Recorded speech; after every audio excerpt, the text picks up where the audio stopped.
We need few subscribe to get 400 subscribers. Support us, subscribe and share our channel to support us and keep watching for amazing stories. Love घूर के रुद्रानी को देख रही थी, जो उसकी तरफ ऐसे आ रही थी जैसे उसके आने से वह बहुत खुश हो। लव की आंखों में अजीब सी चमक थी। तभी उसकी नजर रुद्रानी के पीछे आ रहे मिस्टर माहेश्वरी पर पड़ी। उन्हें देखते ही लव के चेहरे के भाव बदलने लगे। उसके अंदर अजीब से भाव आने लगे। लव की मुट्ठी कस गई और वह सामने ऐसे देखने लगी जैसे किसी को जानती ही न हो। रुद्रानी भागते हुए आए और एकदम से लव के ऊपर कूद गई। ये देखकर लव पहले मुस्कुराए, फिर बिजली की रफ्तार से वह साइड हो गई। रुद्रानी खुशी से लव को गले लगाने वाली थी, पर लव के हट जाने से रुद्रानी सीधा कार से टकरा गई। यह इतनी जल्दी हुआ कि कोई कुछ समझ ही नहीं पाया। रुद्रानी का सिर और उसका कंधा कार से टकरा गया, फिर वह मुंह के बल जमीन पर गिर गई। आह! रुद्रानी दर्द से तड़प उठी। दिव्या जो रो रहा था अचानक हंसते हुए बोला, आंटी तो दिव्या की तरह गिर गई। वह ताली बजाकर हंसते हुए रुद्रानी को देखने लगा। रुद्रानी अपने गुस्से को संभालकर चौंकते हुए दिव्या को देखती है, फिर गुस्से में बोली, तुम्हें तमीज नहीं है? तुम्हें बड़ों पर इस तरह नहीं हंसना चाहिए। और तुम हो कौन? वह किसी तरह खड़ी हो गई, पर उसके माथे और कंधे में बहुत तेज दर्द हो रहा था। दिव्या अभी भी हंस रहा था। ये देखकर रुद्रानी गुस्से में उसकी तरफ बढ़कर उस पर हाथ उठाने ही वाली थी, लेकिन दिव्या जल्दी से लव के पीछे छिप गया। पर वह डरा नहीं। थप्पड़ दिव्या को पड़ता इससे पहले ही लव रुद्रानी की कलाई को बेरहमी से पकड़कर उसे गुस्से में देखने लगी। आह! रुद्रानी को जैसे ही अपनी कलाई में दर्द हुआ वह चीख उठी। लव अपनी ठंडी आवाज में बोली, आप क्या करने की कोशिश कर रही हैं? उसकी आंखों में जानलेवा इरादे देखकर रुद्रानी का दिल डर से कांप गया। तभी मिस्टर माहेश्वरी ने लव को देखा। उसे देखते ही उन्हें अजीब सी बेचैनी हुई, पर वो खुद को संभालते हुए रुद्रानी से बोले, रुद्रानी क्या तुम एक बच्चे पर हाथ उठाने वाली थी? उनकी आवाज में गुस्सा झलक रहा था। रुद्रानी घबराहट को छुपाकर बोली, नहीं, मैं वो बस बच्चे को समझा रही थी कि बड़ों पर इस तरह नहीं हंसना चाहिए। लव उन्हें घूरते हुए बोली, तो आप इस तरह मारकर उसे समझाएंगी? रुद्रानी को समझ नहीं आ रहा था कि अब वह क्या जवाब दे, मगर फिर वह एकदम से अपनी आंखों में आंसू ले आती है और लव के गालों पर हाथ रखकर एक अच्छी माँ की तरह बोली, मेरी बेटी, क्या अपनी माँ से मिलते ही तुम ऐसे गुस्सा करोगी? मैंने कभी नहीं सोचा था कि तुम्हें खोने के बाद मैं तुम्हें वापस देख पाऊंगी। जब तुम पैदा हुई थी तब तुम्हें देखने के लिए, तुम्हें छूने के लिए मैं कितनी बेताब थी, मगर तुम्हारा किडनैप हो गया और तुम मुझे छोड़कर चली गई।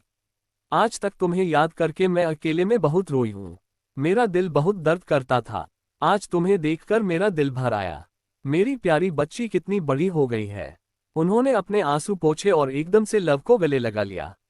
लव चुपचाप खड़ी थी, पर उसकी आंखों में एक शैतानी चमक थी। उसने अनजाने में ही रुद्रानी के उसे कंधे को दबा दिया, जिसमें अभी चोट लगी थी। रुद्रानी एकदम से दर्द से चीखने लगी, तो लव उनसे दूर हो गई। रुद्रानी अपना कंधा पकड़कर अपनी आंखों को बंद कर लेती है। सच में दर्द के कारण उनकी आंखों में आंसू आ गए थे। मिस्टर माहेश्वरी गौर से लव के एक्सप्रेशन को नोटिस कर रहे थे। अचानक ही आगे बढ़कर वह लव को गले लगा लेते हैं। लव को उम्मीद नहीं थी वह ऐसा करेंगे। वह अपनी जगह पर जम गई।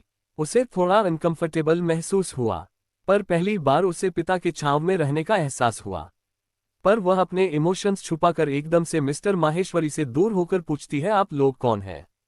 और क्या मैं जान सकती हूँ कि मुझे यहाँ क्यों लाया गया है? और यह औरत मुझे अपनी बेटी क्यों कह रही है? मिस्टर माहेश्वरी उसके अचानक दूर होने से नाराज हो गए, मगर जब उन्हें याद आया कि लव उनसे पहली बार मिल रही है तो वह आराम से उसके सिर पर हाथ रखते हुए बोले, क्योंकि यह तुम्हारी माँ है और हम सब तुम्हारा परिवार हैं, और मुझे पता है कि अभी तुम इन सब चीजों को एक्सेप्ट नहीं करोगी, पर धीरे धीरे तुम्हें आदत हो जाएगी। पर तुम्हें अपनी माँ से अच्छे से बर्ताव करना चाहिए। वह तुमसे बहुत प्यार करती हैं।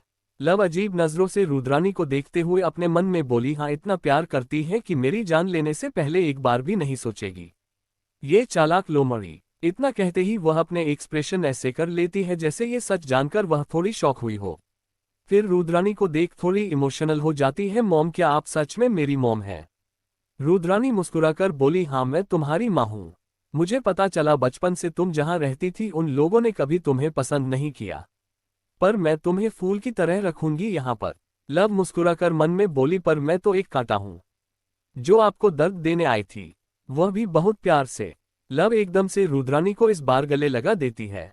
लव की यह हरकत रुद्रानी के चेहरे पर मुस्कुराहट ले आती है, पर यह मुस्कुराहट अजीब थी। दिव्या अपनी आंखें फाड़े अपनी मम्मा को देख रहा था। वह मन में बोला कुछ तो गड़बड़ है, पता करना पड़ेगा। पर इतनी देर तक लव ने रुद्रानी को गले लगाया था कि जलन के मारे दिव्या जोर से रोने लगा, क्योंकि रोना उसका लव का अटेंशन पाने का हथियार था। सभी का ध्यान दिव्या पर आ गया। मिस्टर माहेश्वरी ने क्यूरियस होकर पूछा, ये कौन है और तुम्हारे साथ क्या कर रहा है? लव कुछ कहती उससे पहले ही दिव्या जल्दी से मिस्टर माहेश्वरी के पास आकर क्यूट से मुस्कुराहट के साथ बोला, आई एम दिव्या, मैं लव का पर्सनल असिस्टेंट हूं और एडवाइजर भी। मिस्टर माहेश्वरी के साथ साथ रुद्रानी भी हैरान थी। दिव्या शाबाशी के लिए लव को देखता है, फिर हंसते हुए मन में बोला, मम्मा ने कहा था कि दूसरों के सामने उन्हें मम्मा नहीं कहना, तो क्या इस समझदारी के लिए मुझे गिफ्ट मिलेगा? लव अपनी पलकों को झपकाती है। लव पिछले जन्म को याद करते हुए मन में बोली, थैंक गॉड मैंने पहले ही दिव्या को ये बात समझा दी थी।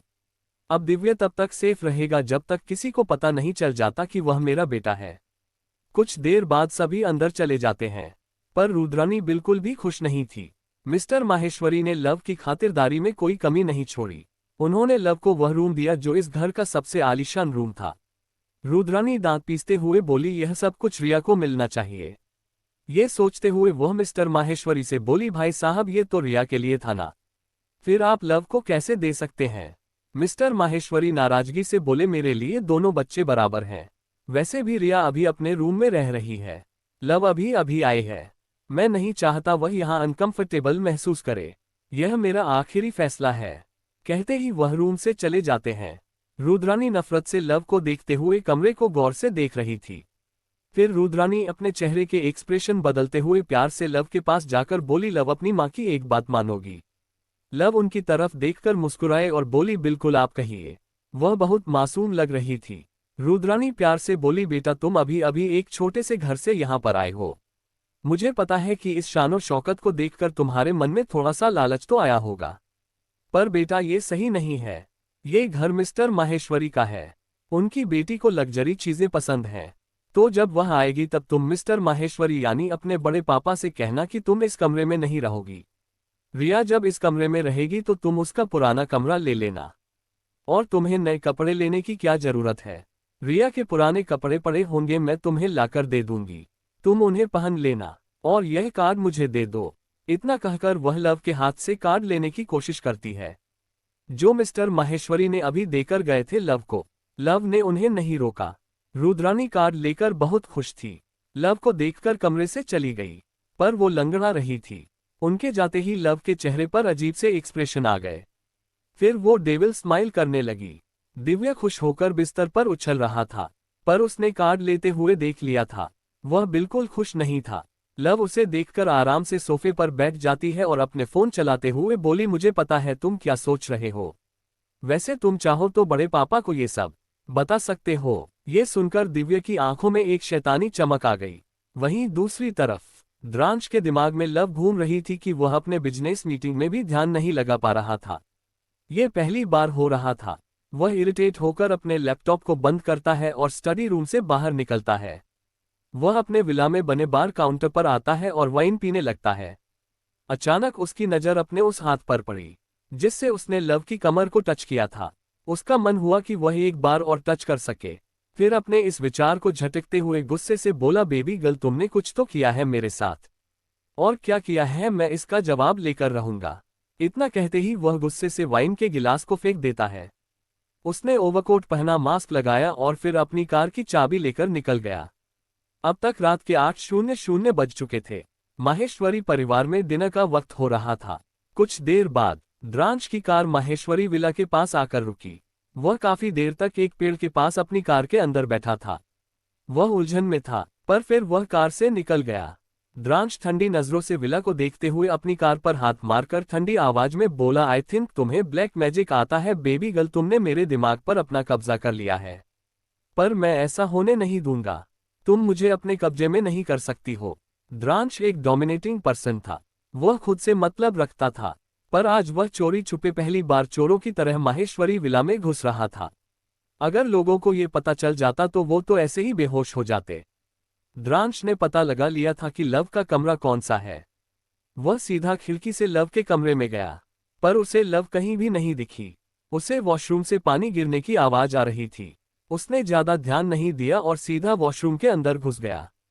लव ने अभी अभी शावर लिया था। वह खुद को अच्छे से टॉवल से लपेटे हुए दूसरे टॉवल से अपने बालों को पोंछ रही थी। अचानक दरवाजा खुलने से वह चौंकते हुए पलट गई। द्रांश को देखते ही उसकी आंखें चौड़ी हो गईं। वह एकदम से चीखने वाली थी, मगर द्रांश जो खुद भी शॉक में था उसने एकदम से उसके मुंह पर हाथ रख दिया। द्रांश को अंदर से एक बेचैनी हुई, मगर हर बार की तरह उसे रैशेज नहीं हुआ। लव गुस्से में द्रांश को देख रही थी। तभी उसके कानों में दिव्य की आवाज पड़ी। वह हड़बड़ाते हुए पीछे हटने लगी, पर उसका पैर फिसल गया। वह गिरने लगी। खुद को बचाने के लिए उसने द्रांश के कॉलर को पकड़ लिया। द्रांश भी खुद को संभाल नहीं पाया और एकदम से लव के ऊपर गिर गया। दोनों बाथटब में गिरे थे। लव नीचे थी और द्रांश उसके ऊपर। लव के बॉडी फ्रेग्रेंस से द्रांश का दिल धड़कने लगा। ऊपर से लव ने अभी अभी शावर लिया था। लव को भी बहुत अजीब लग रहा था, क्योंकि वो दोनों एक दूसरे के बहुत करीब थे, वह भी इस हालत में। लव थोड़ी गुस्से में द्रांश को धक्का देने वाली थी कि तभी दिव्या एकदम से वॉशरूम के अंदर आते हुए बोला लव। लव एकदम से घबरा गई। वह जल्दी से द्रांश का सिर पकड़कर एकदम से नीचे कर देती है। बाथटब में पूरा पानी भरा था, इसीलिए द्रांश पूरी तरह से पानी के अंदर था। दिव्या उसे देख नहीं पा रहा था। लव घबराते हुए दिव्या को देखती है और दिव्या उसे शक भरी नजरों से देख रहा था, क्योंकि वह बच्चा था पर इंटेलिजेंट भी बहुत था। लव को बहुत गुस्सा आ रहा था, क्योंकि द्रांश उसके बहुत करीब था। ऊपर से वह चोरी छुपे उसके रूम में आया था। दिव्या अभी भी पूरे वॉशरूम में घूम रहा था। उसे अजीब सा एहसास हो रहा था। वह अपना हाथ बांधता है और शक भरी नजरों से लव को देखते हुए पूछता है, मम्मा क्या यहाँ कोई है? बेबी को शक हो रहा है अब। लव मुस्कुराकर बोली, अच्छा बेबी अब मम्मा पर शक करेगा। दिव्या फिर से शक भरी आवाज में कहता है, पर मम्मा दिव्या को यहाँ पर अजीब लग रहा। लव के माथे से अब पसीना निकलने लगा था। उसकी पकड़ द्रांश के कंधे पर कसती जा रही थी। द्रांश का भी यही हाल था। वह किसी लड़की के इतना करीब नहीं था, इसलिए उसे बेचैनी हो रही थी। उसे अब सांस लेने में भी प्रॉब्लम होने लगी थी। लव इस बार हल्का गुस्सा करते हुए बोली, दिव्या बाहर जाओ, मैं बस थोड़ी देर में आती हूँ। और क्या तुम बड़े नानू को नहीं बताओगे कि नानी ने मम्मा से कार्ड ले लिया है? मुझे लगता है अब तुम मुझसे प्यार नहीं करते, कहकर लव बहुत ही भोला सा चेहरा बनाती है। दिव्या का ध्यान भटक गया। वह अपनी कमर पर हाथ रखकर बोला, मैं नानी की शिकायत जरूर करूंगा। उन्होंने मेरी मम्मा का कार्ड लिया है। मम्मा आप जल्दी आओ, तब तक मैं सब कुछ संभाल लूंगा। आखिरकार मैं इकलौता बॉय हूं आपकी लाइफ में, मुझे आपकी जिम्मेदारी लेनी है। उसकी बात सुनकर लव को हंसी आ रही थी। वह बस अपना सिर हिला देती है। दिव्या के जाने के बाद लव एक राहत की सांस लेती है। वह जल्दी से द्रांश को खुद से दूर करते हुए उसके मुंह पर एक मुक्का मार देती है। द्रांश दूसरी साइड गिरता है। उसकी आंखें गुस्से में लाल हो जाती हैं। लव जल्दी से खड़ी हुई। वह पूरी भीग चुकी थी। वह गुस्से में द्रांश को उंगली दिखाते हुए बोली, हाउ डेयर यू मिस्टर, क्या मैं जान सकती हूँ कि तुम इतनी रात को मेरे वॉशरूम में क्या कर रहे हो? एक अच्छे खानदान का लड़का कभी ऐसी हरकत नहीं करेगा।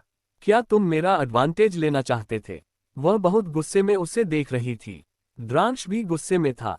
उसके अंदर का खतरनाक ऑरा बाहर निकल रहा था। वह भी खड़ा हो जाता है और लव की तरफ बढ़ते हुए ठंडी आवाज में बोला, क्या मैं जान सकता हूं तुमने मुझ पर क्या ब्लैक मैजिक किया है? लव हैरानी से बोली, ब्लैक मैजिक? वह शॉक्ड थी। द्रांश आगे बोला, टेल मी तुमने क्या किया है मेरे दिमाग के साथ? मैं पहले ठीक था पर तुम्हारे आते ही मेरी हालत खराब हो गई। तुमने मेरे साथ कुछ तो किया है। अगर तुमने मुझे नहीं बताया तो मैं तुम्हें पुलिस के हवाले कर दूंगा। तुम सोच भी नहीं सकती कि तुम्हारे साथ क्या होगा। लव के होठों पर एक ठंडी मुस्कान आ गई। वह अपनी एक उंगली द्रांश के सीने पर रखकर उसे थोड़ा सा खुद से दूर करते हुए सैर्केस्टिक टोन में बोली, मिस्टर क्या तुम्हें पता है अगर मैं चिल्ला दूं तो उसके बाद तुम्हारे साथ क्या होगा? यह मुझे बहुत अच्छे से पता है। द्रांश नाराज हो गया। वह गुस्से में लव को देख रहा था, जो उसे धमकी दे रही थी। द्रांश को बिल्कुल पसंद नहीं था कि कोई उसे धमकी दे। आखिरकार वह पूरे वर्ल्ड का यंगेस्ट सीईओ होने के साथ साथ बहुत ही हार्टलेस इंसान था, जिससे हर कोई डरता था। वहीं दूसरी तरफ दिव्या भागते हुए नीचे आता है। डाइनिंग टेबल पर इस वक्त हेड की चेयर पर मिस्टर माहेश्वरी बैठे थे। वह बहुत ही ज्यादा सीरियस लग रहे थे। उनके साथ ही रुद्रानी जी बैठी थी। उनके बगल में एक 50 साल का आदमी बैठा था जिसने कुर्ता पजामा पहना था, पर वह दिल के बहुत ही ज्यादा साफ नजर आ रहे थे। दिव्या भागते हुए आया, बड़े नानू बड़े नानू। वह मिस्टर माहेश्वरी के पास जाकर खड़ा हो गया और गुस्से में रुद्रानी जी को देखने लगा। वहीं उनके बगल में बैठे इंसान ने हैरानी से दिव्या को देखते हुए पूछा, भाई साहब ये बच्चा कौन है? जहां तक मुझे पता है हमारे रिश्तेदारी में कोई भी बच्चा नहीं है। वह हैरानी से मिस्टर माहेश्वरी को देख रहे थे। मिस्टर माहेश्वरी अपनी कड़क आवाज में बोले, ये लव के साथ आया है अजय, अब वक्त आ गया है कि तुम भी अपनी बेटी से मिलो। अजय जी की आंखों में एक चमक आ जाती है। वह खुश होकर बोले, मतलब मेरी बेटी घर आ चुकी है, मैं उससे अभी मिलना चाहता हूं। इतना कहकर वह जैसे ही अपनी चेयर से खड़े हुए मिस्टर माहेश्वरी कड़क आवाज में बोले, अजय क्या तुम इस घर के रूल भूल चुके हो? जो एक बार बैठ जाता है वह दोबारा उठ नहीं सकता। हम लव का इंतजार करते हैं। इतना कहकर वह थोड़े भाव को नरम करते हुए दिव्या को देखते हैं। दिव्या रुद्रानी की तरफ इशारा करके गुस्से में बोल, बड़े नानू नानी ने। उसने इतना कहा ही था कि तभी बाहर से एक गार्ड भागते हुए आया। पूरे घर में एक अजीब सा अलार्म बजने लगा। सभी हैरानी से एक दूसरे को देखते हैं। मिस्टर माहेश्वरी गुस्से से खड़े हो गए। तभी वह गार्ड डरते हुए आया और मिस्टर माहेश्वरी से बोला, सॉरी सर, लेकिन घर में कोई घुस आया है। अंधेरे के कारण हम ज्यादा देख नहीं पाए, लेकिन सीसीटीवी फुटेज में हमने देखा कि कोई लव मैडम के रूम की खिड़की से उनके रूम के अंदर चोरी छुपे जा रहा था और अभी तक वह बाहर नहीं निकला है। ये सुनते ही मिस्टर माहेश्वरी बिना कुछ बोले लव के कमरे की तरफ जाने लगते हैं। अजय जी घबराकर बोले, क्या मेरी बेटी अभी अभी यहाँ आई है? कहीं वह कोई क्रिमिनल तो नहीं? कहीं वह लव को नुकसान न पहुंचा दे? इतना कहते ही उनकी आंखों में एक अजीब सा डर नजर आने लगा, क्योंकि वह दोबारा अपनी बेटी को खोना नहीं चाहते थे। वह जल्दी से भागते हुए चलते हैं। वहीं रुद्रानी मुंह बनाते हुए डाइनिंग टेबल पर बैठी थी। उन्होंने मन में कहा, अच्छा हुआ मर ही जाए, कम से कम उसके मरने पर झूठे आंसू बहा लूंगी, लेकिन अगर वह जिंदा रही तो मुझे बहुत दुख होगा।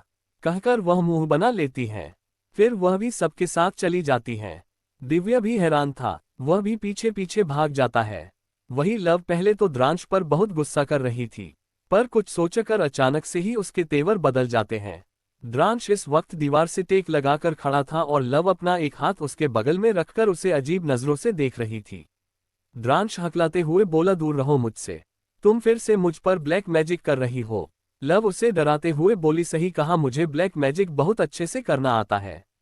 अभी तो दिमाग पर काबू किया है। फिर धीरे धीरे उसके सीने पर अपनी उंगली को दबाते हुए बोली, यहां भी कब्जा करूंगी। मेरा मतलब ब्लैक मैजिक, और यह ब्लैक मैजिक मैंने अपने छोटे से गांव में सीखा था। तुम्हें नहीं पता, पर गांव के लोग बहुत तेज होते हैं।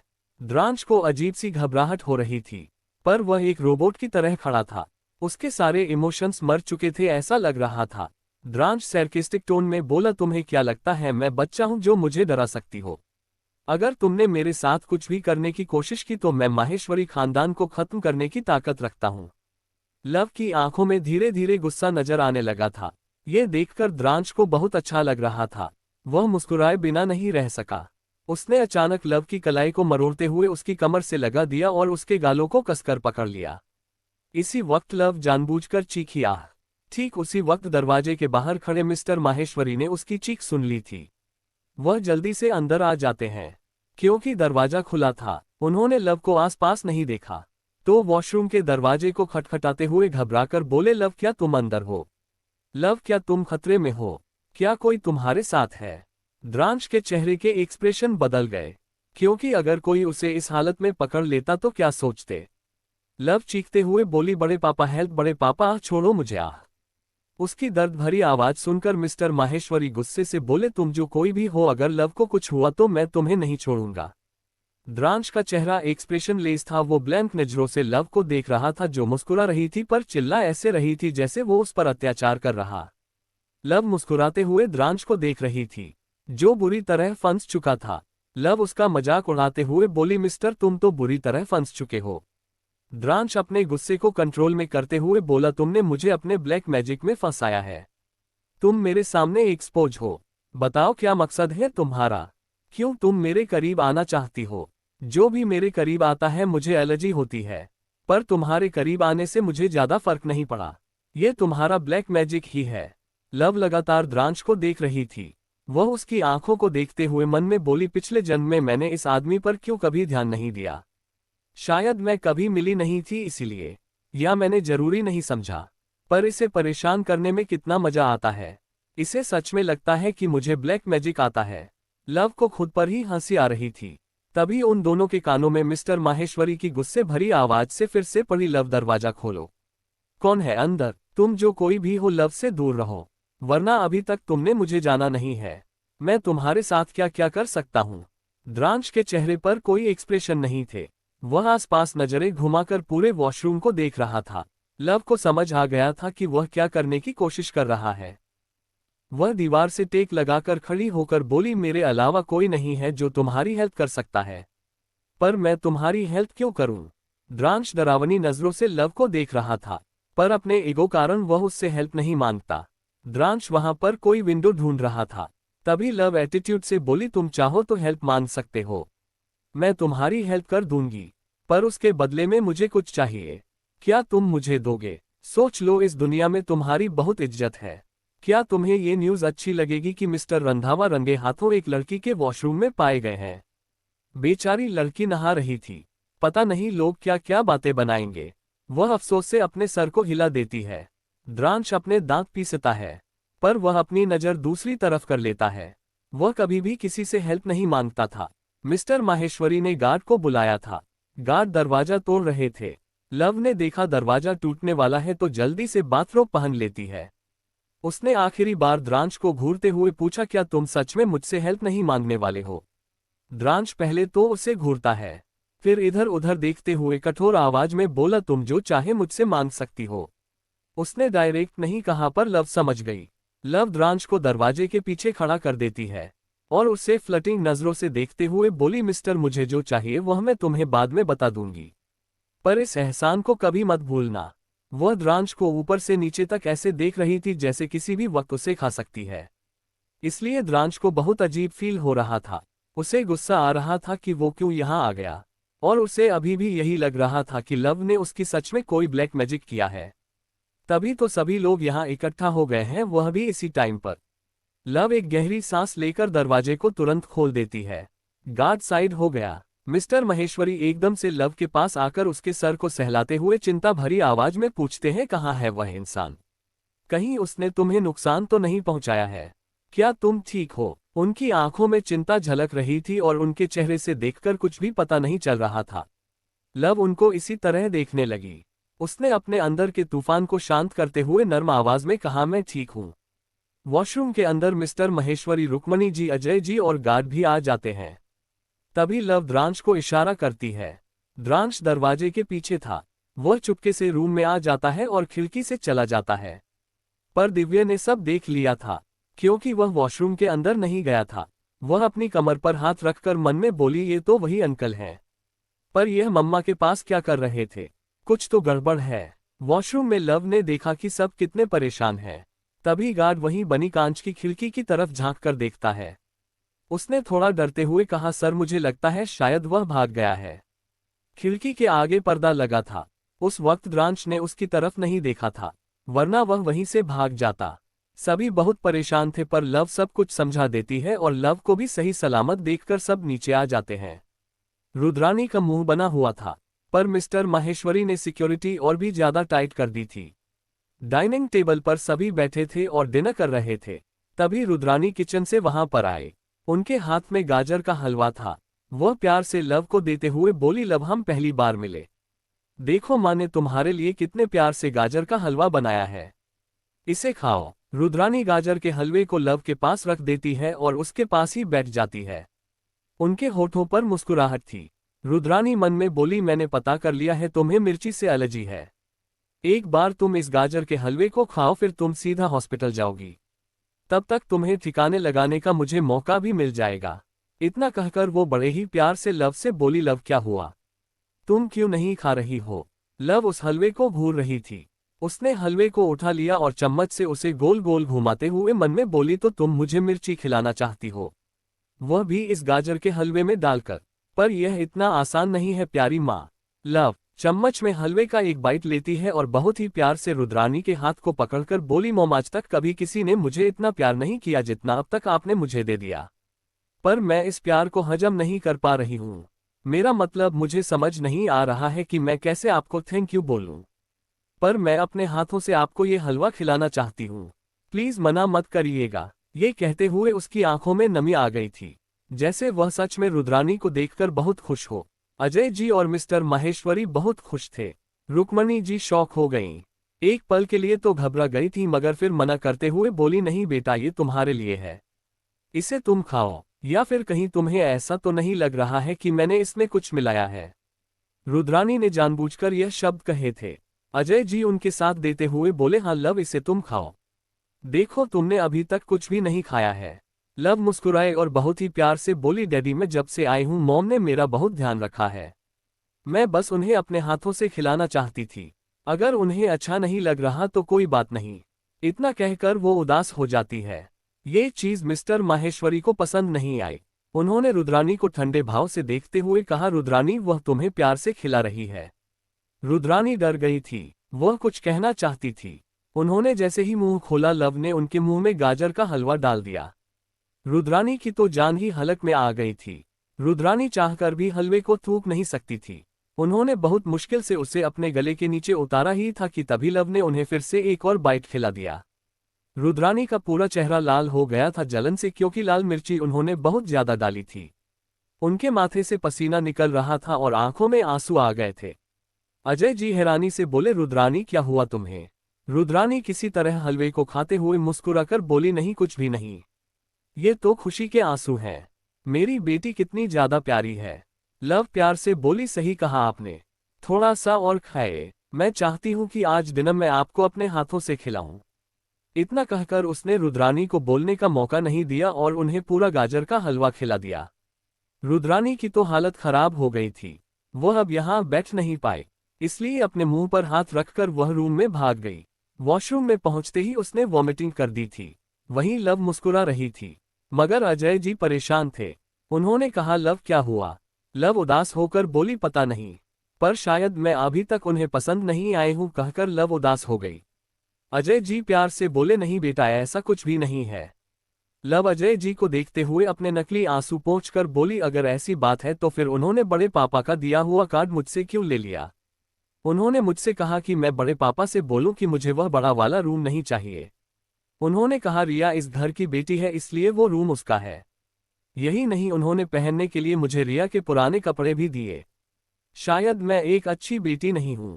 ये सुनकर मिस्टर माहेश्वरी का चेहरा गुस्से में लाल हो गया। यहां तक कि अजय जी भी शौक थे कि रुद्रानी ऐसा कैसे कर सकती है। वही रुद्रानी पागल हो रही थी, उसे अपने गले में बहुत दर्द हो रहा थे। वो जलन के कारण वॉशरूम में ही बेहोश हो जाती है। वहीं दूसरी तरफ द्रांश अपने प्राइवेट विला पहुंच चुका था। इस वक्त वह बहुत गुस्से में था। उसने दोबारा लव की पूरी इन्फॉर्मेशन निकलवाई। वो इस वक्त स्टडी रूम में बैठकर इन्फॉर्मेशन पढ़ रहा था। उसके चेहरे के भाव बहुत अजीब थे। उसने गुस्से से अपना हाथ टेबल पर मारते हुए ठंडी आवाज में कहा, बेबी गर्ल, मुझसे टकराना तुम्हें बहुत महंगा पड़ेगा, क्योंकि द्रांश रंधावा को तुमने चैलेंज किया है। तुम मुझे अपने जाल में फंसाना चाहती हो ना, तो अब मैं खुद तुम्हारे जाल में फंसूंगा, पर तुम्हें एक्सपोज करने के लिए। वह अपनी गर्दन को हल्का सा टेढ़ा करके अपने गर्दन को मसलने लगा। वो डोमिनेटिंग के साथ साथ थोड़ा साइको भी लग रहा था। अगली सुबह लव हमेशा की तरह जल्दी उठ गई थी।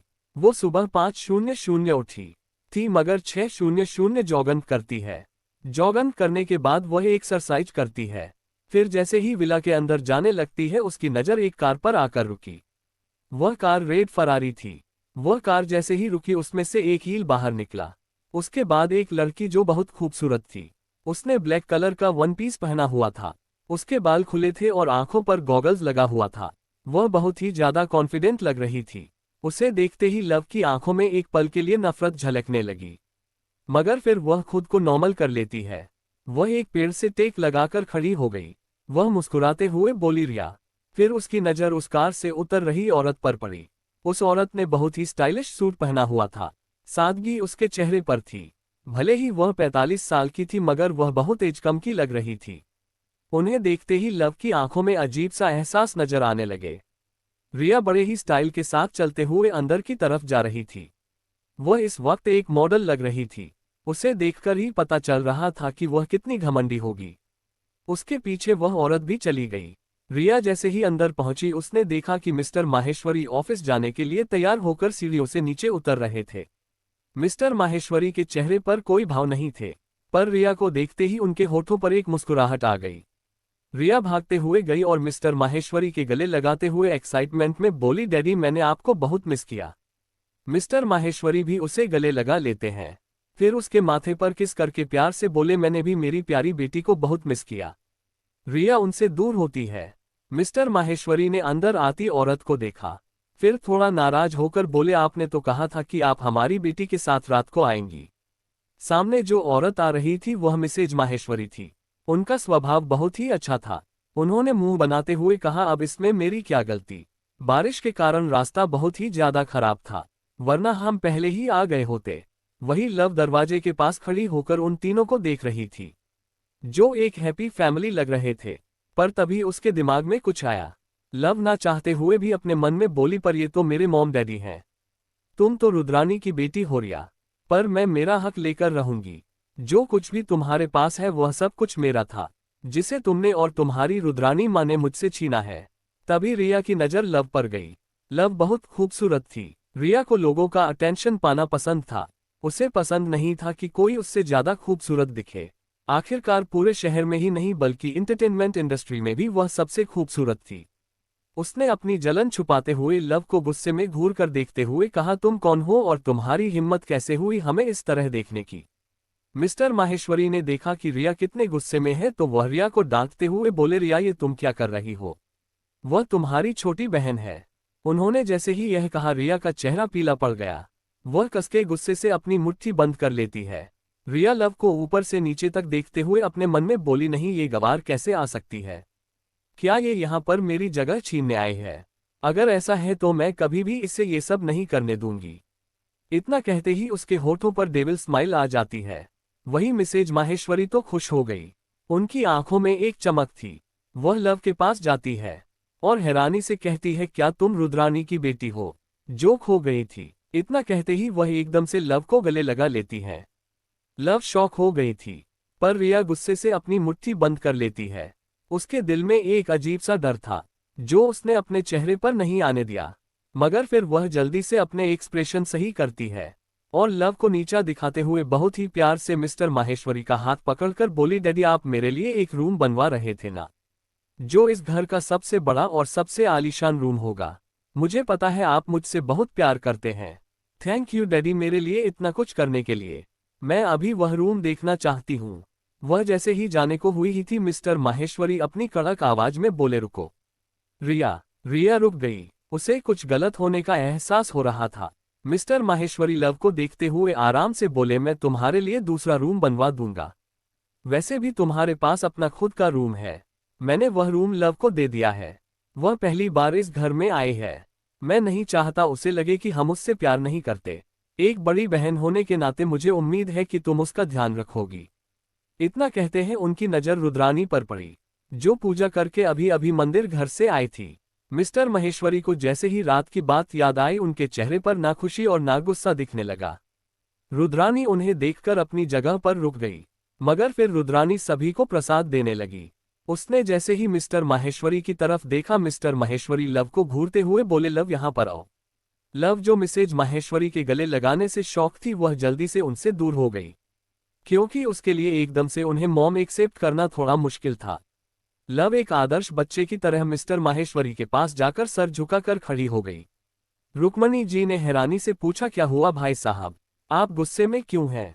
तभी मिस्टर माहेश्वरी अपनी कड़क आवाज में बोले, रुद्रानी कल मैंने लव को ब्लैक कार्ड दिया था, वह ब्लैक कार्ड कहाँ पर है?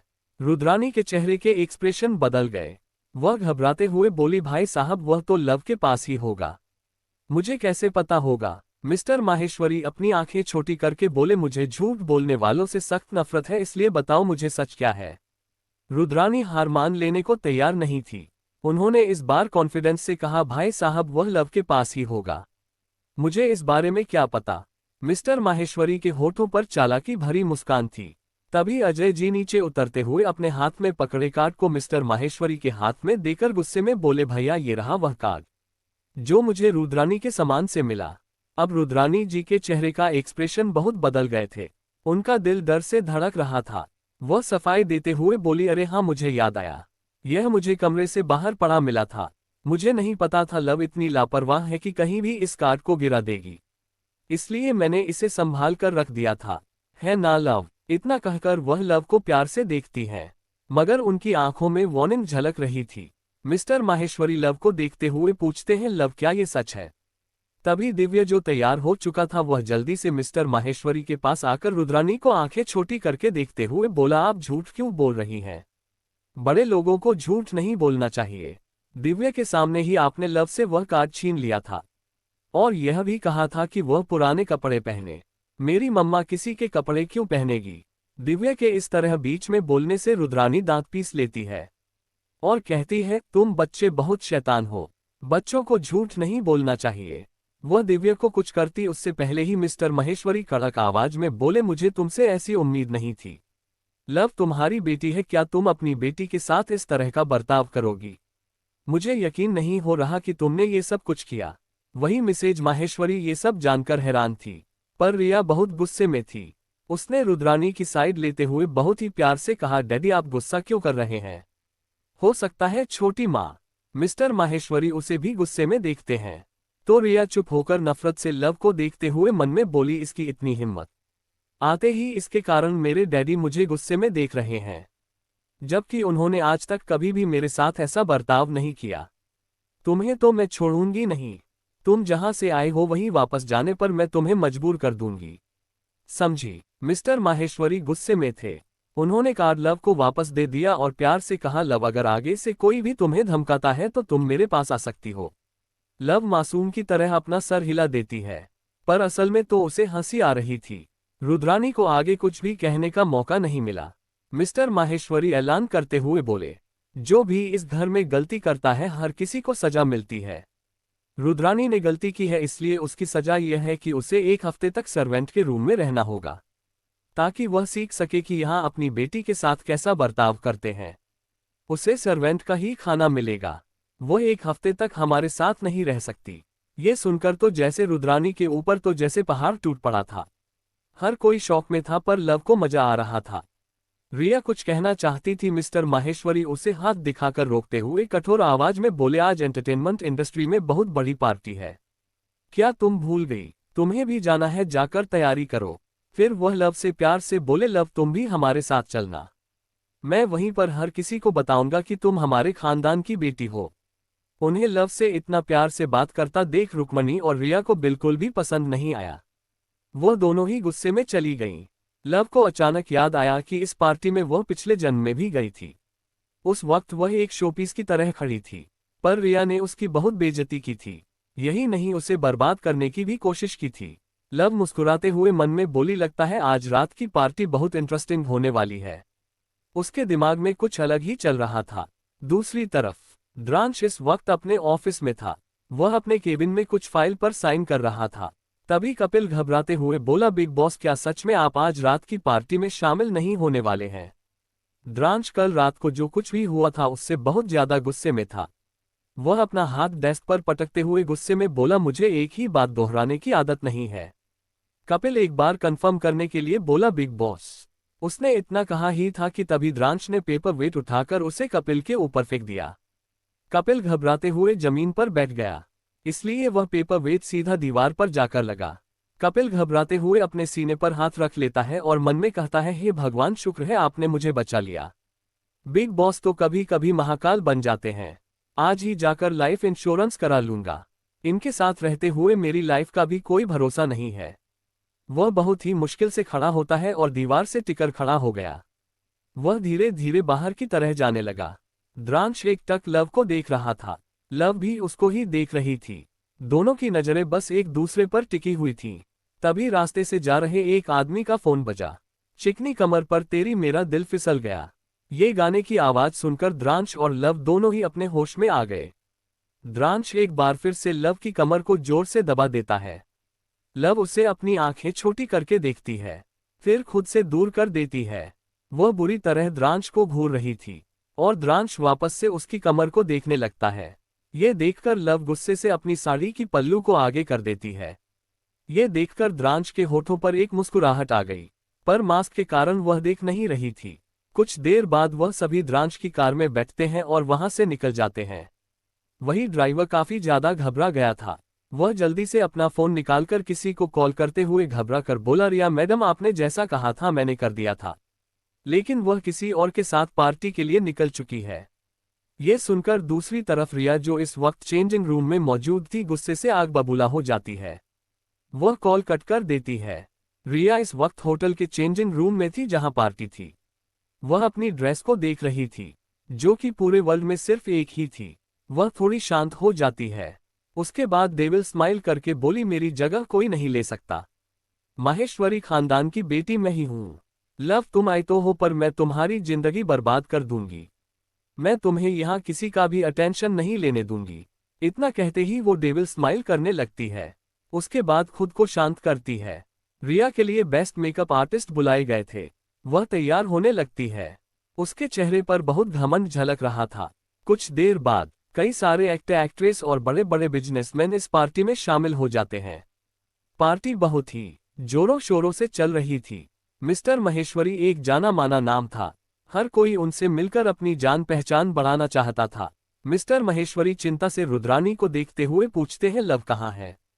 तुमने तो कहा था कि वह दूसरी कार से आ रही है, अभी तक पहुंची क्यों नहीं?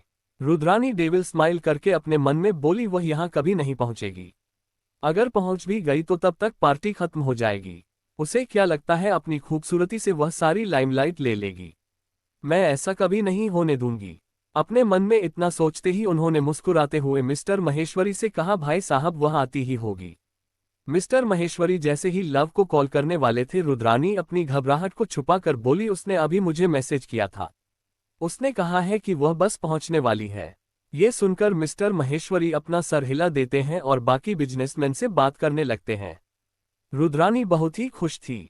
वह एटीट्यूड के साथ अपने दोस्तों के पास जाती है तो उसकी एक दोस्त उसकी तारीफ करते हुए बोली, रुद्रानी तुम्हारे चेहरे पर तो बहुत चमक है, ऐसा लग रहा है जैसे तुम बहुत खुश हो। रुद्रानी एटीट्यूड से बोली, वह तो मैं हूं ही। आखिरकार आज रिया इस पार्टी की जान है। उसने मॉडलिंग में फर्स्ट प्राइज जो जीता है। मैं बहुत खुश हूं। ऐसे ही रुद्रानी अपनी तारीफें कर रही थी और रिया की भी। अब तक 10 मिनट बीत गए। तभी हर जगह की लाइट बंद हो जाती है। आसपास जो मीडिया थी वह इससे पहले तो कंफ्यूज होते हैं, पर फिर एकदम से चीखने चिल्लाने लगते हैं। स्पॉटलाइट सामने पड़ रही थी। वहां पर एक लड़की जिसने बाबी डॉल जैसा गाउन पहना था, वह बड़ी ही अदा के साथ चलते हुए आ रही थी। सभी लड़के उसे देखकर दीवाने हो गए। वहीं मीडिया वाले उसकी तस्वीर खींचते हुए चिल्लाने लगे, रिया रिया रिया। रिया बहुत खूबसूरत लग रही थी, पर उसके चेहरे पर घमंड था। रिपोर्टर्स भागते हुए उसके पास जाने लगे। एक ने उसकी तारीफ करते हुए कहा, मिस रिया आप बहुत खूबसूरत लग रही हैं। मैंने सुना है कि आप मिस्टर रंधावा की कंपनी में बहुत जल्द एंटर करने वाली हैं। खबर तो ये भी आ रही है कि आप दोनों का परिवार बहुत जल्दी शादी के बंधन में बंधने वाला है। क्या ये बात सच है? रिया ने देखा हर किसी का अटेंशन उसके ऊपर है तो मुस्कुराते हुए बोली, आपने सच कहा, मैं बहुत जल्द रंधावा इंडस्ट्री में कदम रखने वाली हूँ। और मुझे नहीं पता यह शादी वाली बात आपको कहाँ से पता चली। इतना कहकर वह हल्का सा शर्माने लगी। फिर वह कुछ कहने ही वाली थी पर अचानक सभी रिपोर्टर उसे अकेला वहीं पर छोड़कर चले जाते हैं।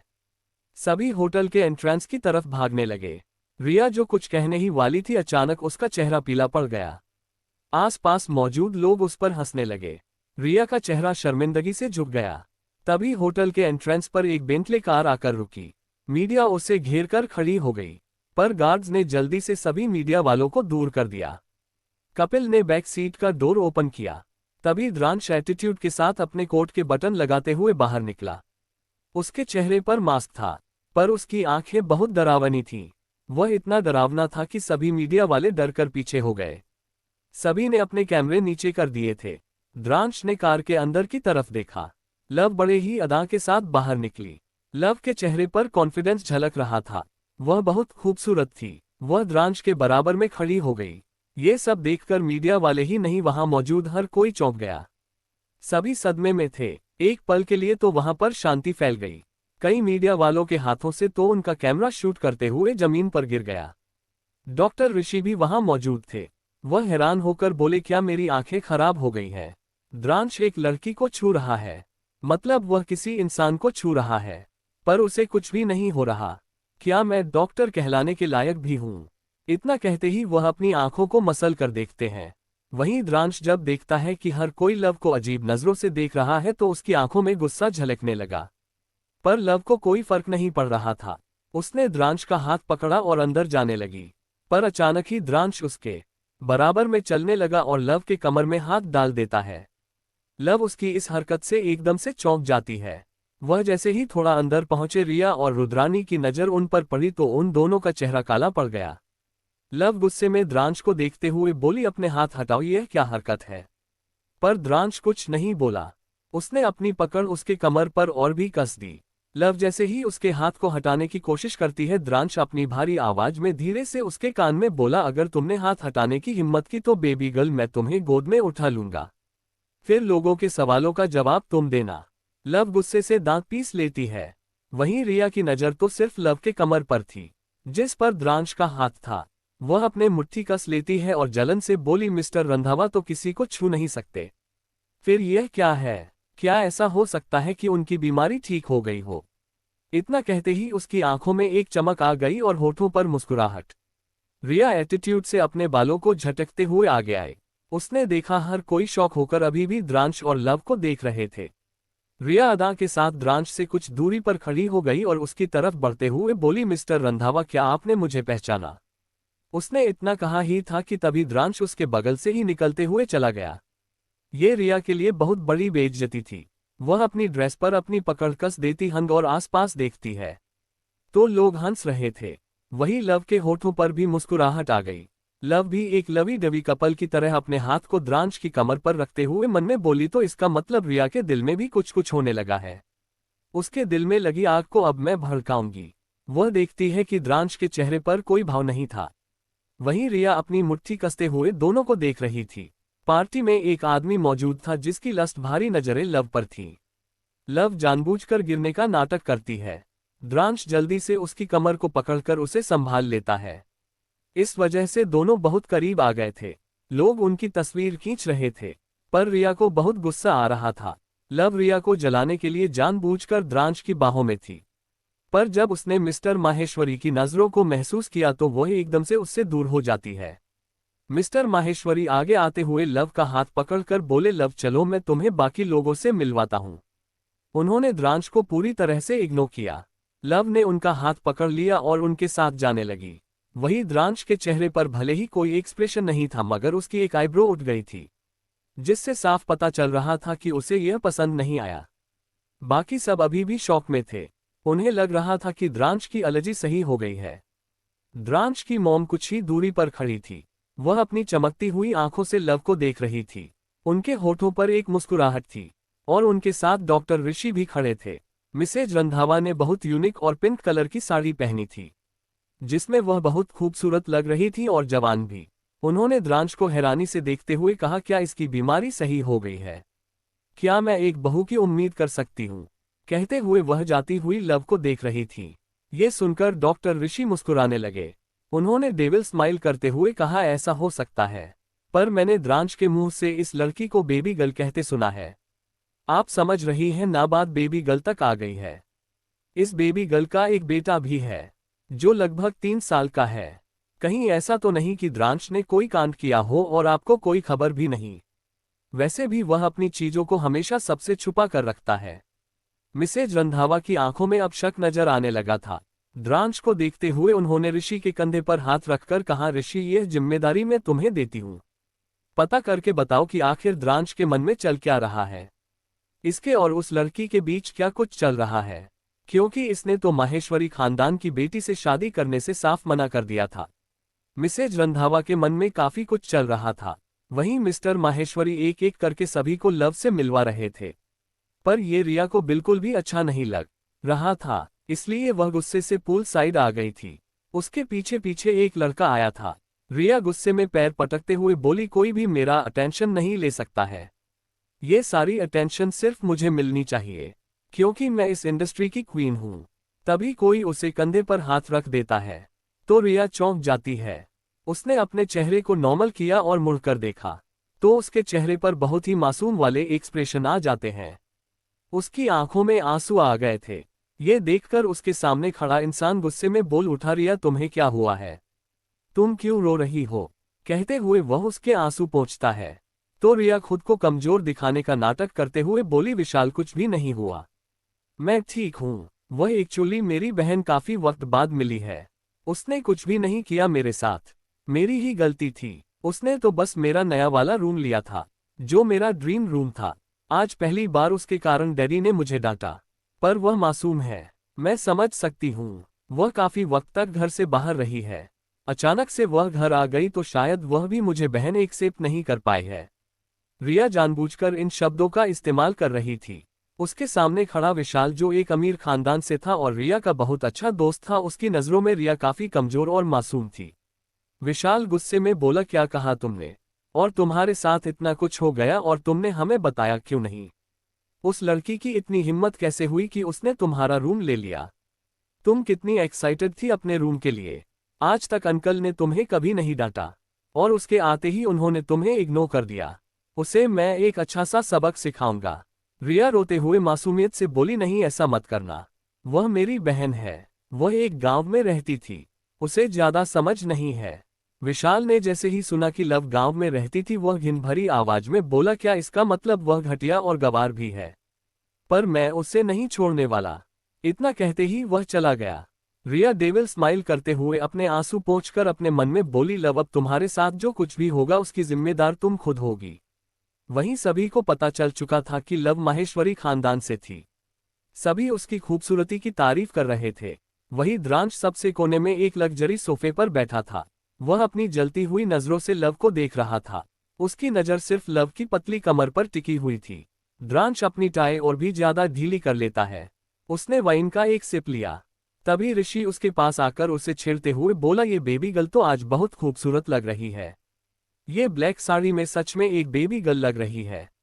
द्रांश ने जैसे ही उसके मुंह से बेबी गर्ल नाम सुना, वह गुस्से में उसे देखने लगा, जैसे कह रहा हो उसे मैं ही बेबी गर्ल कह सकता हूँ। उसकी जानलेवा नजरों को महसूस करके ऋषि डरते हुए बैठ गया। वहीं लव चुपचाप कोने में खड़ी थी। उसने देखा कि कई सारे लोग उसे घूर कर देख रहे हैं, तो वो गुस्से से बोली, ऐसे घूर रहे हैं जैसे मैं कोई सर्कस की बंदर हूं और सब मुझे एंटरटेनमेंट के लिए देख रहे हो। कितना इरिटेटिंग है ये सब। इतना कहते हुए वह आसपास देखने लगी। फिर इरिटेट होकर बोली, ये दिव्य कहाँ चला गया? वैसे तो हर वक्त मम्मा मम्मा करता है और वह मेरे पीछे घूमता है, कहीं वो कोई प्रॉब्लम में तो नहीं खड़ी कर देगा। इतना कहते हुए वह अपने साड़ी के पल्लू को पकड़ती है और आसपास परेशान होकर दिव्य को ढूंढने लगती है। वह अभी भी दिव्य को ढूंढ ही रही थी कि तभी एक वेटर उसके पास आया। उसके चेहरे पर थोड़े अजीब एक्सप्रेशन थे। वह लव के पास आकर बोला, मैडम क्या आप उस बच्चे को ढूंढ रही हैं जो कुछ देर पहले आपके साथ था? लगभग 3 साल का था। ये सुनकर लव जल्दी से बोली, हाँ क्या आपने उसे देखा है?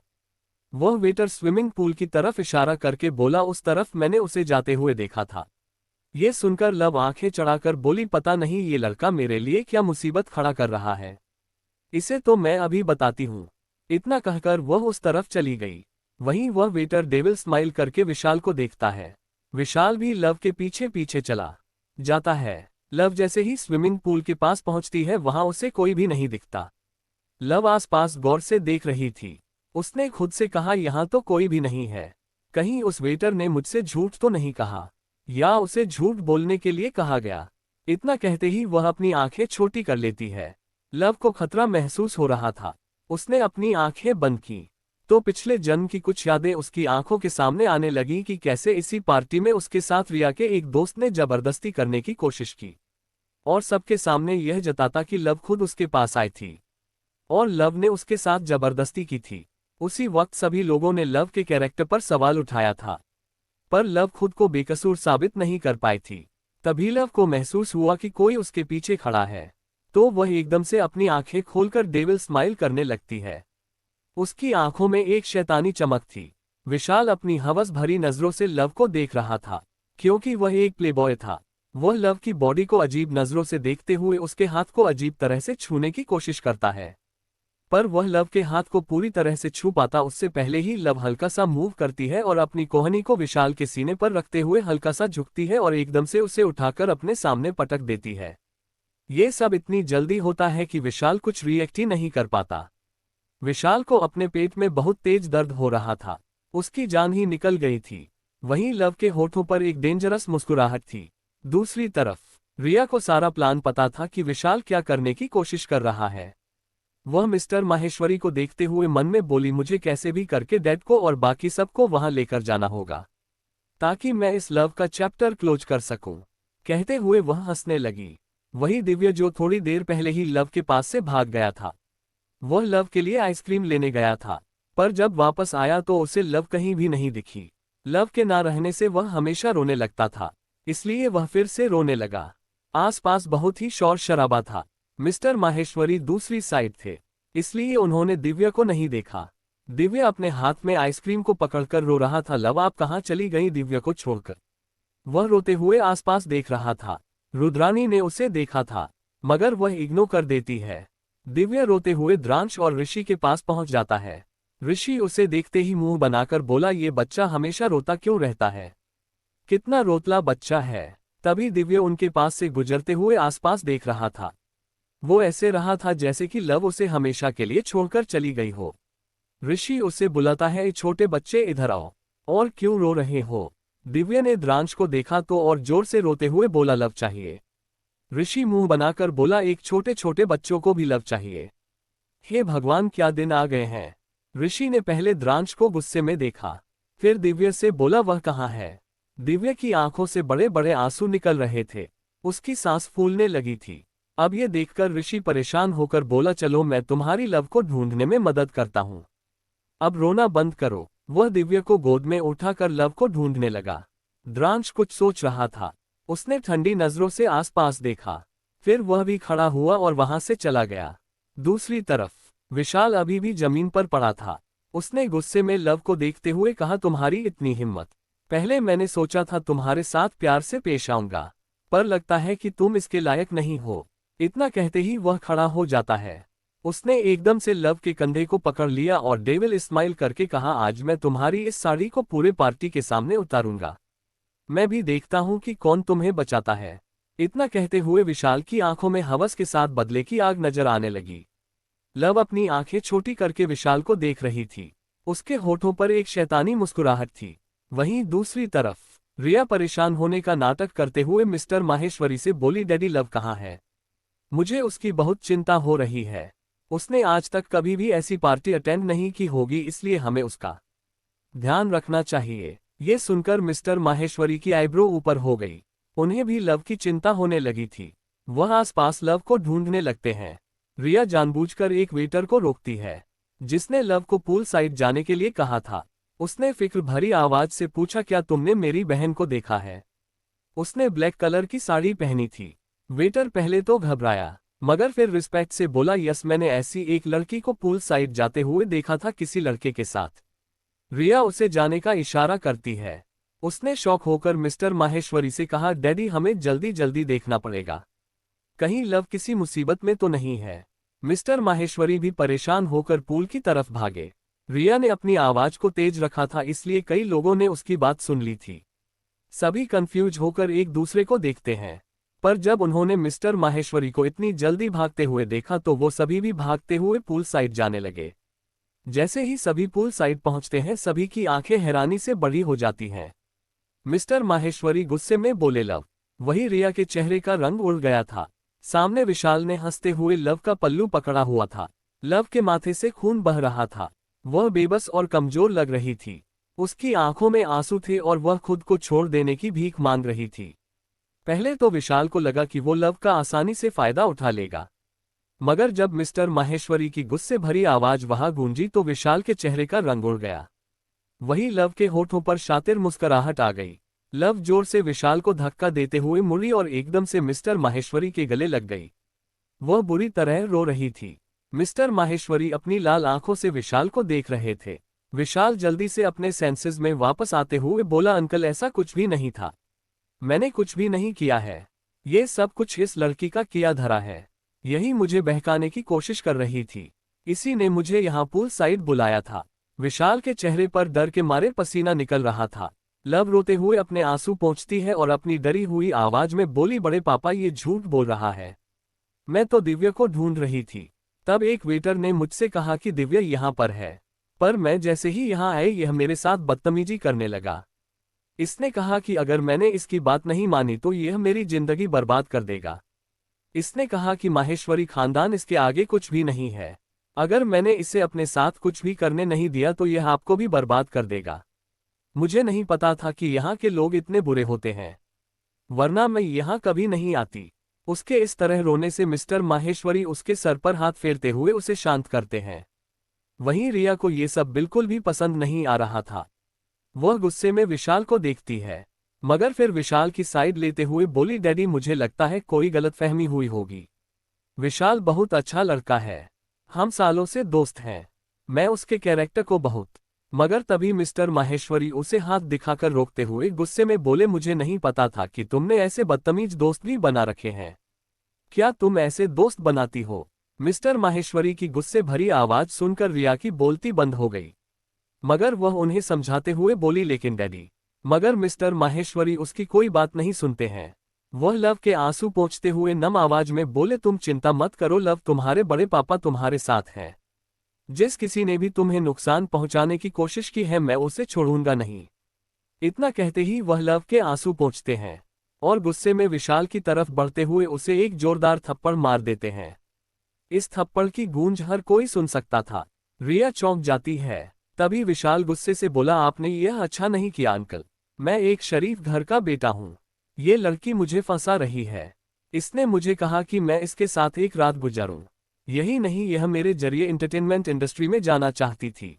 सबको पता है मेरे डैड एक डायरेक्टर हैं, तो यह मुझे एक फिल्म में हीरोइन का रोल चाहती थी। वह इतना ही बोल पाया था कि तभी मिस्टर माहेश्वरी उसे एक और थप्पड़ मारते हैं। मिस्टर माहेश्वरी उसके कॉलर को पकड़कर गुस्से में बोले, वह माहेश्वरी खानदान की बेटी है, ना तो उसके पास पैसों की कमी है और ना ही पावर की। भूलो मत, माहेश्वरी खानदान तुमसे कहीं ज्यादा बड़ा है। अगर उसे ये सब करना ही होता तो वह बहुत आसानी से कर सकती थी। पहले तो सभी लव को अजीब नजरों से देखते हैं, मगर जब मिस्टर माहेश्वरी की बात सुनते हैं तो सभी विशाल के बारे में बातें बनाने लगे। एक ने चौंकते हुए कहा, बिल्कुल सही, माहेश्वरी खानदान चाहे तो किसी को भी आसमान पर पहुंचा सकता है। भला उसके घर की बेटी को ऐसा कुछ भी करने की जरूरत ही नहीं। ऊपर से यह विशाल तो प्लेबॉय है, जरूर इसे ने कुछ किया होगा, घटिया कहीं का। दूसरे ने कहा, हाँ, इसके जैसे इंसान को जेल में होना चाहिए। कुछ वक्त पहले मैंने सुना था कि इसने एक लड़की के साथ जबरदस्ती भी की थी। सभी उसके बारे में ऐसी ऐसी ही बातें बना रहे थे। विशाल गुस्से से लव को देखता है तो लव डेविल स्माइल करने लगती है। उसने एक उंगली से अपने आंसू पोंछा और उसे हवा में उछाल दिया। विशाल गुस्से में बोला, अंकल देखिए ये लड़की कैसे हंस रही है, मुझे फंसा कर। सभी लव को देखने लगते हैं तो लव का चेहरा मुरझा जाता है। मिसेज माहेश्वरी लव को गले से लगा लेती हैं। उन्होंने मिस्टर माहेश्वरी को घूरते हुए कहा, इस लड़के ने हमारी बच्ची को आंख उठाकर देखने की हिम्मत की है। लव वैसे भी बहुत मासूम है, मुझे लगा था इस पार्टी में आकर वह अच्छा फील करेगी, मगर शायद अब वह बाहर जाने से भी डरेगी। वहीं लव रोते हुए माफी मांगकर बोली, आई एम सॉरी बड़ी माँ, मेरे कारण आप सबकी पार्टी बर्बाद हो गई, कहकर वह अपना सर झुका लेती है। तभी मिसेज माहेश्वरी प्यार से लव को समझाते हुए बोली, नहीं लव, इसमें तुम्हारी कोई गलती नहीं है। इतना कहकर वह लव को फिर से गले से लगा लेती हैं। लव को भी पहली बार एक माँ के प्यार वाली फीलिंग आ रही थी, जो कि उसके दिल को सुकून पहुंचा रही थी। वहीं रिया बहुत जल रही थी। उसने दांत पीसते हुए बोला, इस विशाल से एक काम भी नहीं होता, कहीं इन सब में वह मुझे भी ना फंसा ले, मुझे खुद को इससे दूर रखना होगा। ये कहते हुए वह गुस्से में विशाल के पास से हट जाती है। विशाल रिया की तरफ देखते हुए मिस्टर माहेश्वरी से बोला, अंकल इस लड़की के आने से रिया। उसने इतना कहा ही था कि तभी रिया घबरा जाती है। वह जल्दी से विशाल को एक थप्पड़ मारकर बोली, मैं तुम्हें दोस्त समझती थी और तुमने मेरी बहन के साथ यह सब कुछ किया। तुम तो दोस्ती के भी लायक नहीं हो, मैं अभी पुलिस को बुलाती हूँ। उसने जैसे ही अपना फोन निकाला तभी कई पुलिस वाले वहां पर आ जाते हैं। लव भी उन पुलिस वालों को देखकर हैरान थी। विशाल बुरी तरह डर जाता है। मिस्टर माहेश्वरी गुस्से से विशाल को एक और थप्पड़ मारते हुए बोले, आज से और अभी से महेश्वरी कंपनी तुम्हारे फैमिली के किसी भी प्रोजेक्ट में इन्वेस्ट नहीं करेगी, और जो भी तुम्हारे साथ काम करेगा माहेश्वरी कंपनी हर किसी के साथ अपने प्रोजेक्ट कैंसिल कर देगी। पुलिस वाले विशाल को जबरदस्ती अरेस्ट करते हुए बोले, मिस्टर विशाल, हम आपको अरेस्ट करते हैं। आपने मिस्टर रंधावा की मंगेतर के साथ बदतमीजी की है, इसलिए मिस्टर रंधावा ने आपके खिलाफ कंप्लेंट करवाई है। सभी ये सुनकर हैरान हो जाते हैं। लव भी हैरान थी। विशाल घबराते हुए बोला, क्या आपको पता नहीं है मैं कौन हूं? छोड़िए मुझे। लेकिन पुलिस वाले जबरदस्ती उसे पकड़ लेते हैं। सभी जानते थे कि रंधावा फैमिली ने अगर कंप्लेंट की है तो इसका मतलब विशाल है कि जिंदगी बर्बाद हो चुकी है और एंटरटेनमेंट इंडस्ट्री में उसका करियर भी। पुलिस विशाल के साथ उस वेटर को भी ले गई। हर तरफ ये खबर फैल गई कि विशाल जेल गया है। इंटरनेट पर यह खबर जैसे ही फैली उसके फैंस तमाशा करने लगे और कुछ खुद थे। सभी जानना चाहते थे कि आखिर वो क्यों जेल गया। रिया डरते हुए खड़ी थी। वह घबरा रही थी कि कहीं विशाल उसका नाम ना ले ले। उसके डरे हुए चेहरे को देखकर लव मुस्कुराकर मन में बोली, तुम्हें इतनी आसानी से सजा नहीं दूंगी। तुम्हारी सजा तो सबसे बड़ी होगी। वही रुद्रानी गुस्से से खड़ी थी। तभी वह नाराज होकर लव से बोली, लव तुमने रिया का इतना बड़ा दिन बर्बाद कर दिया। लव उन्हें नफरत से देखती हैं, मगर फिर अपने आंसू पोंछकर बोली, मॉम मैंने कुछ भी जानबूझकर नहीं किया। अगर आप चाहती हैं कि मैं आगे से कभी घर से बाहर ना जाऊं तो मैं नहीं जाऊंगी। पर मेरे कारण रिया दीदी के साथ यह सब हो गया। आई एम सॉरी रिया दीदी। इतना कहते ही वह मुड़ी और भागते हुए चली गई। मिस्टर माहेश्वरी गुस्से से बोले, रुद्रानी क्या तुम पागल हो गई हो? तुम कैसे अपनी बेटी पर इल्जाम लगा सकती हो? क्या तुम उसकी माँ हो भी या नहीं? ये सुनकर रुद्रानी एक पल के लिए घबरा जाती है। बाकी सब भी उसे अजीब नजरों से देखने लगते हैं। रुद्रानी शर्मिंदगी से सिर झुका लेती है। वहीं रिया पर भी कोई ध्यान नहीं दे रहा था। रिया ने देखा कि सभी का ध्यान सिर्फ लव पर था। वही लव अब आराम से कॉरिडोर एरिया की साइड थी। वह अदा के साथ अपने बालों में हाथ फेरते हुए जा रही थी कि अचानक कोई उसका हाथ पकड़कर एकदम से उसे पार्किंग एरिया की साइड ले जाकर एक कार से सटा देता है। लव हैरान थी, मगर जब वह एक जाने पहचाने इंसान को देखती है तो उसके चेहरे पर एक्सप्रेशन नॉर्मल हो जाते हैं।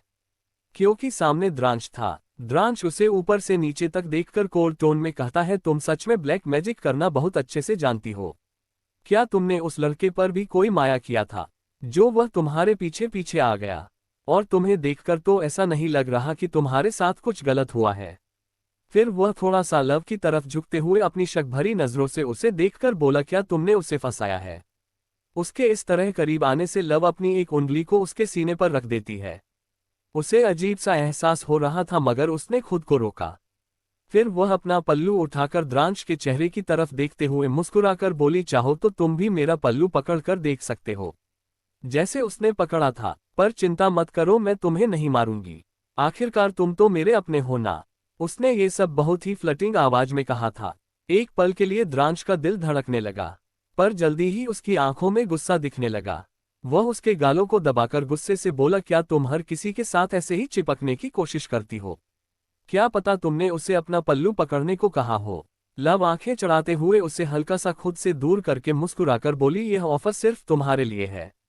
अगर तुम मेरा पल्लू नहीं पकड़ना चाहते तो कोई बात नहीं, तुम चाहो तो मेरी कमर को पकड़ सकते हो। उसने द्रांश के हाथ को अपनी कमर पर रख दिया। द्रांश के हाथ ने जैसे ही लव की कमर की स्किन को छुआ उससे एक झटका लगा और वह एकदम से लव से दूर हो गया। द्रांश गुस्से से वार्निंग भरी आवाज में बोला, मैं तुम्हारे जाल में कभी नहीं फंसूंगा। कहकर वह गुस्से से मुड़कर जाने लगता है। वही लव उसे देखकर मुस्कुरा रही थी। वह अपने पल्लू को अपनी उंगली में घुमाते हुए डेविल स्माइल करके बोली, आखिर तुम जाओगे कहाँ? आओगे तो तुम मेरे पास ही, वह भी बहुत जल्द। आग तो लग चुकी है, तभी तो तुमने उन पुलिस वालों को भेजा था। बस इस आग को भड़काना पड़ेगा और वह तो मुझे बहुत अच्छे से आता है। इतना कहते हुए वह द्रांश के पीछे चली जाती है। आजकल तो वैसे भी मौसम भी सही नहीं था।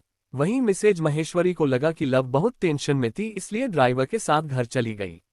वहीं मिस्टर माहेश्वरी विशाल के मैटर को ऐसे ही नहीं जाने दे सकते थे, इसीलिए वह खुद पुलिस स्टेशन जाते हैं। वहीं दिव्या को ऋषि ने लिया हुआ था। वह रो रहा था, उसकी हालत थोड़ी खराब हो गई थी। वह जैसे ही होटल के बाहर निकला उसे कुछ ही दूरी पर लव मिल गई। वह जल्दी से भागते हुए उसके पास आया और दिव्या को लव की गोद में देते हुए परेशान होकर बोला, लो संभालो अपने बेटे को, कितना परेशान कर दिया इसने मुझे। दिव्या लव से चिपकते हुए रोकर बोला, मम्मा आप दिव्या को छोड़कर कहाँ चली गई थी? लव उसके इतना रोने से परेशान हो गई। उसने उसके माथे पर किस करके कहा, रोते हुए कितने क्यूट लगते हो तुम, पर देखो अपनी हालत कितनी खराब कर ली है तुमने। अब शांत हो जाओ। दिव्या शांत हो जाता है। लव ने देखा उसका पूरा चेहरा लाल पड़ा है, तो वह उसके गालों को सहलाने लगती है। उसे समझ नहीं आ रहा था आखिर वह इस बच्चे को संभाले कैसे जो उसके गायब होते ही रोने लगता है। द्रांश जा रहा था ये देखकर लव उसके पास आती है। उसने उसे घूरते हुए कहा, क्या तुम मुझे लिफ्ट दे सकते हो, मेरी कार अभी तक आई नहीं है। द्रांश कुछ नहीं बोला पर लव उसके बगल में आकर बैठ गई। पूरे रास्ते किसी ने कोई बात नहीं की। बहुत जल्द कार माहेश्वरी विला के सामने आकर रुकी। इस वक्त महेश्वरी विला में कोई नहीं था, हर तरफ अंधेरा था। लव और द्रांश दोनों ही गड्ढे में गिरे हुए थे। दोनों अपनी जगह पर जैसे जम से गए थे। लव को अभी भी अपने होठों पर एक स्पर्श महसूस हो रहा था। वह एकदम से द्रांश के सीने पर हाथ रखकर उसे खुद से दूर कर देती है और गुस्से में बोली, ये तुम क्या कर रहे हो। द्रांश भी एकदम से अपने होश में आता है। वह जल्दी से लव से दूर हो गया। दोनों के चेहरे पर अजीब से एक्सप्रेशन थे, क्योंकि वो कभी भी किसी के इतने करीब नहीं आए थे। लव जल्दी से खड़ी होकर आसपास देखती है। वह हैरान थी इतना बड़ा गड्ढा देखकर। उसने खुद से कहा, गार्डन के बीच में इतना बड़ा गड्ढा किसने बनाया। इतना कहते ही वह जोर से चिल्लाती है, हेल्प, क्या कोई यहाँ पर है, हमारी हेल्प करो। मगर दूसरी तरफ से कोई आवाज नहीं आई। लव मुड़कर परेशान होकर देखती है तो द्रांश अपनी जगह पर बैठा था। द्रांश का मास्क नीचे था। उसके चेहरे पर हल्की हल्की रोशनी पड़ रही थी, जिस कारण उसकी साइड प्रोफाइल लव अच्छे से देख पा रही थी। वह बहुत हैंडसम था। एक पल के लिए लव दंग रह जाती है। पहली बार उसे किसी की तरफ अट्रैक्शन हुआ, पर जल्दी ही वह अपने दिमाग के ख्यालों को झटकते हुए मुंह बनाकर बोली, तुम यहाँ पर क्यों आए हो, क्या तुम गए नहीं थे। द्रांश अचानक अपना सर उठाकर उसे देखता है। उसका खूबसूरत और हैंडसम सा चेहरा लव पहली बार देख रही थी, मगर वह ठीक से नहीं देख पाई थी। तभी द्रांश एकदम से अपना मास्क पहन लेता है। वह खड़ा हुआ और अपनी कोल्ड वॉइस में बोला, मैंने तुम्हारी हेल्प की, क्या तुम्हें मुझे थैंक यू नहीं कहना चाहिए। लव हैरानी से बोली, कौन सा थैंक यू। द्रांश उसे घूरते हुए गहरी आवाज में बोला, मैंने तुम्हें लिफ्ट दी, क्या इसके लिए तुम्हें मुझे थैंक यू नहीं कहना चाहिए था। तुम्हें मुझे थैंक यू चाहिए। लव हैरानी से बोली, क्या तुम यह मेरे पीछे इसलिए आए थे ताकि मेरे मुंह से अपने लिए थैंक यू सुन सको। द्रांश उसकी तरफ आगे बढ़ते हुए अपनी कोल्ड वॉइस में बोला, पर मुझे दो थैंक यू चाहिए। अभी अभी मैंने फिर से तुम्हारी जान बचाई और तुम्हारे बेटे को सेव किया। वह लव की तरफ बढ़ते हुए उसे गले से सट देता है। उसके यूं करीब आने से लव अपनी मुट्ठी कसकर बंद कर लेती है। द्रांश लगातार उसकी तरफ झुक रहा था। हड़बड़ी में लव उसे धक्का दे देती है, पर इसी हड़बड़ी में उसका पल्लू हल्का सा सरक जाता है, जो द्रांश की घड़ी में फंस गया था। लव जल्दी से अपने पल्लू को पकड़कर द्रांश को देखते हुए बोली, तुम्हारी हिम्मत कैसे हुई मेरा पल्लू पकड़ने की, क्या तुम जानबूझकर मेरा फायदा उठाने की कोशिश कर रहे हो। पहले भी तुम मेरे वॉशरूम में आए थे। ये बोलते ही लव के गाल एकदम से लाल हो गए थे। उसे शर्म और गुस्सा दोनों आ रहा था। उसे विश्वास नहीं हो रहा था कि द्रांश उसका फायदा उठाने की कोशिश कर रहा था। वहीं द्रांश तो शौक था। वह कुछ कहने के लिए अपना मुंह खोलता है, पर वह लड़खड़ा कर थोड़ा दूर हो गया। खुद को संभालने के लिए उसने गड्ढे की दीवार पर हाथ रख दिया, पर लव का पल्लू अभी भी उसकी घड़ी में फंसा हुआ था। लव का पल्लू फिर से उसके कंधे से नीचे सरकने लगा, तो वह जल्दी से अपने पल्लू को पकड़ लेती है। इस बार सच में उसका मन कर रहा था कि वह द्रांश का सर फोड़ दे। वह गुस्से में बोली, तुम शैतान आदमी। ये सुनकर द्रांश की आंखें छोटी हो गईं। अचानक उसकी आंखों में भी गुस्सा नजर आने लगा। उसने लव की कलाई को पकड़कर उसे अपनी पीठ से लगाते हुए दांत पीसकर कहा, क्या तुम नहीं चाहती थी कि मैं तुम्हारे जाल में फंसूं? तुम्हारे कारण ही मैं यहाँ फंसा हूँ। तुमने अपने ब्लैक मैजिक का इस्तेमाल करके मेरे मन को हैक किया, इसलिए ही मैं यहाँ तक आया, वरना मैं कभी किसी के पीछे नहीं गया। तुम जानबूझकर मेरी कार में आए ताकि मुझे फंसा सको, है ना? लव अभी भी हैरान थी कि आदमी उसे ही दोष दे रहा है। वह गुस्से में चिढ़कर बोली, तुम सच में पागल हो और ज्यादा सोचते हो। मुझे तो तुम सेल्फ ऑब्सेस्ड लगते हो। लव गुस्से में उसका गला दबाना चाहती थी, मगर तभी उन्हें कुछ आवाज सुनाई दी। लव जल्दी से आवाज लगाती है, क्या कोई है यहाँ पर? प्लीज हमारी हेल्प करो। उसकी आवाज सुनकर एक परछाई रुक जाती है। उसने हैरानी से कहा, बॉस आप यहाँ पर क्या कर रही हैं? लव राहत की सांस लेकर बोली, केतु मेरी हेल्प करो। केतु बहुत हैंडसम था, देखने में 24 साल का लगता था। वह आसपास अपनी नजरें घुमा कर देखता है, तो उसे एक रस्सी नजर आई। उसकी मदद से द्रांश और लव दोनों ही बाहर निकल आते हैं। लव जल्दी से दिव्य को गोद में उठा लेती है। उसने देखा कि दिव्या को कहीं किसी कीड़े ने काटा तो नहीं। पर जब उसने देखा कि दिव्या सही सलामत है तो वह राहत की सांस लेकर उसके माथे पर किस कर देती है। द्रांश ये सब देख रहा था। वह कुछ कहना चाहता था मगर तभी उसके फोन में एक मैसेज आया, जिस कारण उसके आसपास एक डरावना ऑरा फैल गया। वह गुस्से में लग रहा था और तुरंत वहां से चला गया। उसके इस तरह जाने से लव हैरान थी, मगर फिर एक्सप्रेशन बदलते हुए गड्ढे को देखते हुए उसने केतु से कहा, विला की सीसीटीवी फुटेज चेक करो, क्योंकि कुछ वक्त पहले तो यहाँ पर कोई गड्ढा नहीं था। अचानक से गड्ढा कैसे आ गया और रिया आजकल क्या करती है, मुझे उन सब की इन्फॉर्मेशन ला कर दो। लव रिया के बारे में सब कुछ जानना चाहती थी। उसे पिछले जन्म में भी रिया के बारे में ज्यादा कुछ नहीं पता था।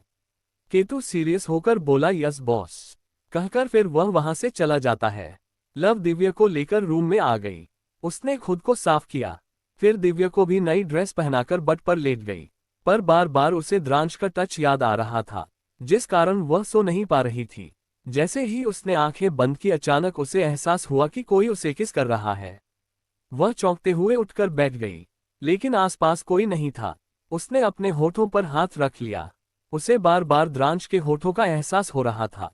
वह एक पिलो उठाकर उसे अपना चेहरा देखते हुए गुस्से में बोली, उसकी हिम्मत कैसे हुई मुझे किस करने की?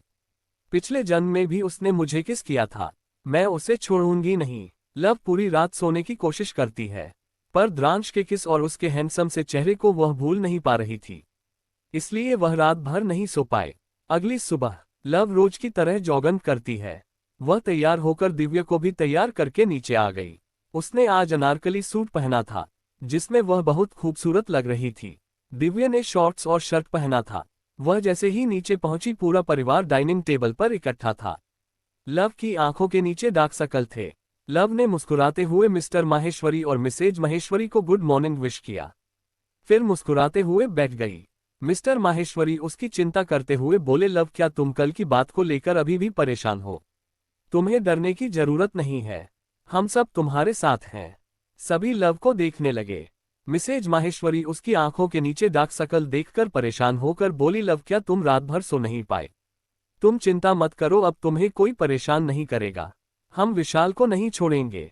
अब कोई भी उसे जेल से नहीं निकाल सकता। फ्यूचर में कोई भी तुम्हें परेशान करता है तो तुम अपने बड़े पापा से कह सकती हो। ये सुनकर लव मुस्कुराने लगी, मगर फिर रिया को देखते हुए जानबूझकर मिस्टर माहेश्वरी से उदास होकर बोली, पर बड़े पापा वो रिया का बहुत अच्छा दोस्त था, आपको उसके साथ इतना सख्त नहीं होना चाहिए था। क्या पता वह रिया से अपनी दोस्ती तोड़ दे या उसे गलत समझे। फिर वह रिया को देखते हुए गिल्टी टोन में बोली, आई एम सॉरी रिया दीदी, मेरे कारण ये सब हो गया। रिया जो काफी गुस्से से लव को देख रही थी, वह अपने होठों पर झूठी मुस्कान सजाकर बोली, नहीं लव, एक बड़ी बहन होने के नाते मेरा फर्ज बनता है कि मैं तुम्हारा ध्यान रखूं। और मुझे नहीं पता था कि विशाल इतना घटिया इंसान है।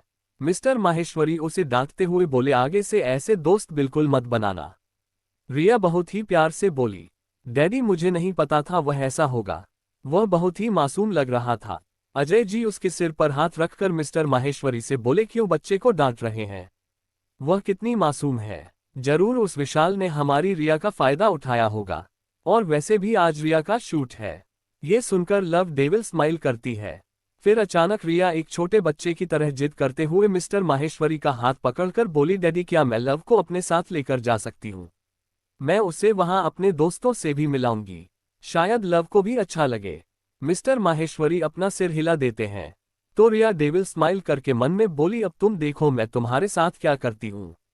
लव भी मन ही मन मुस्कुरा रही थी, क्योंकि उसे पता था कि आगे क्या होने वाला है। दिव्या भी एक्साइटेड होकर बोली, दिव्या को भी जाना है लव के साथ।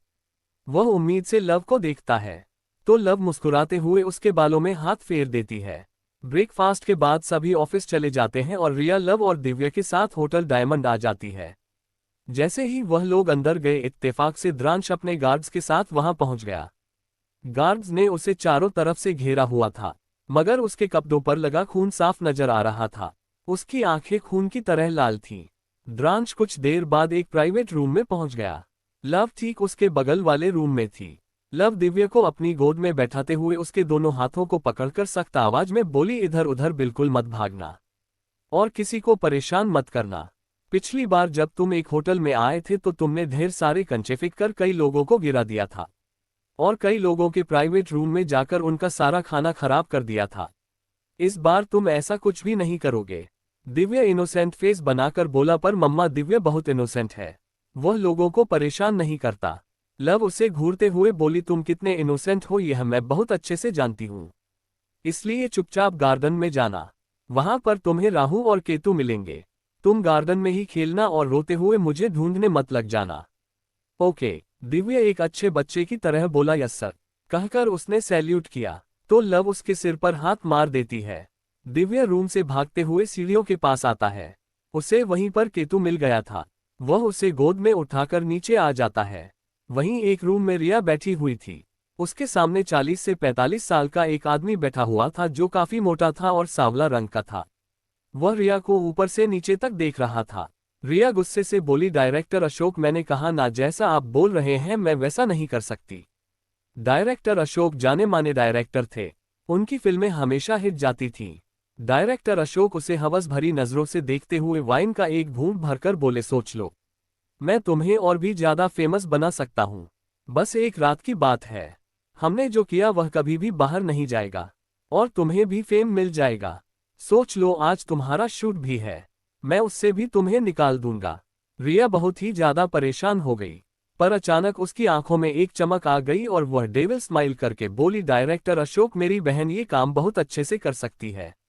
वह मुझसे भी कहीं ज्यादा खूबसूरत है और शायद उसमें एक्सपीरियंस भी हो। भले ही वह छोटे शहर से आई है, पर आप मना नहीं कर पाएंगे।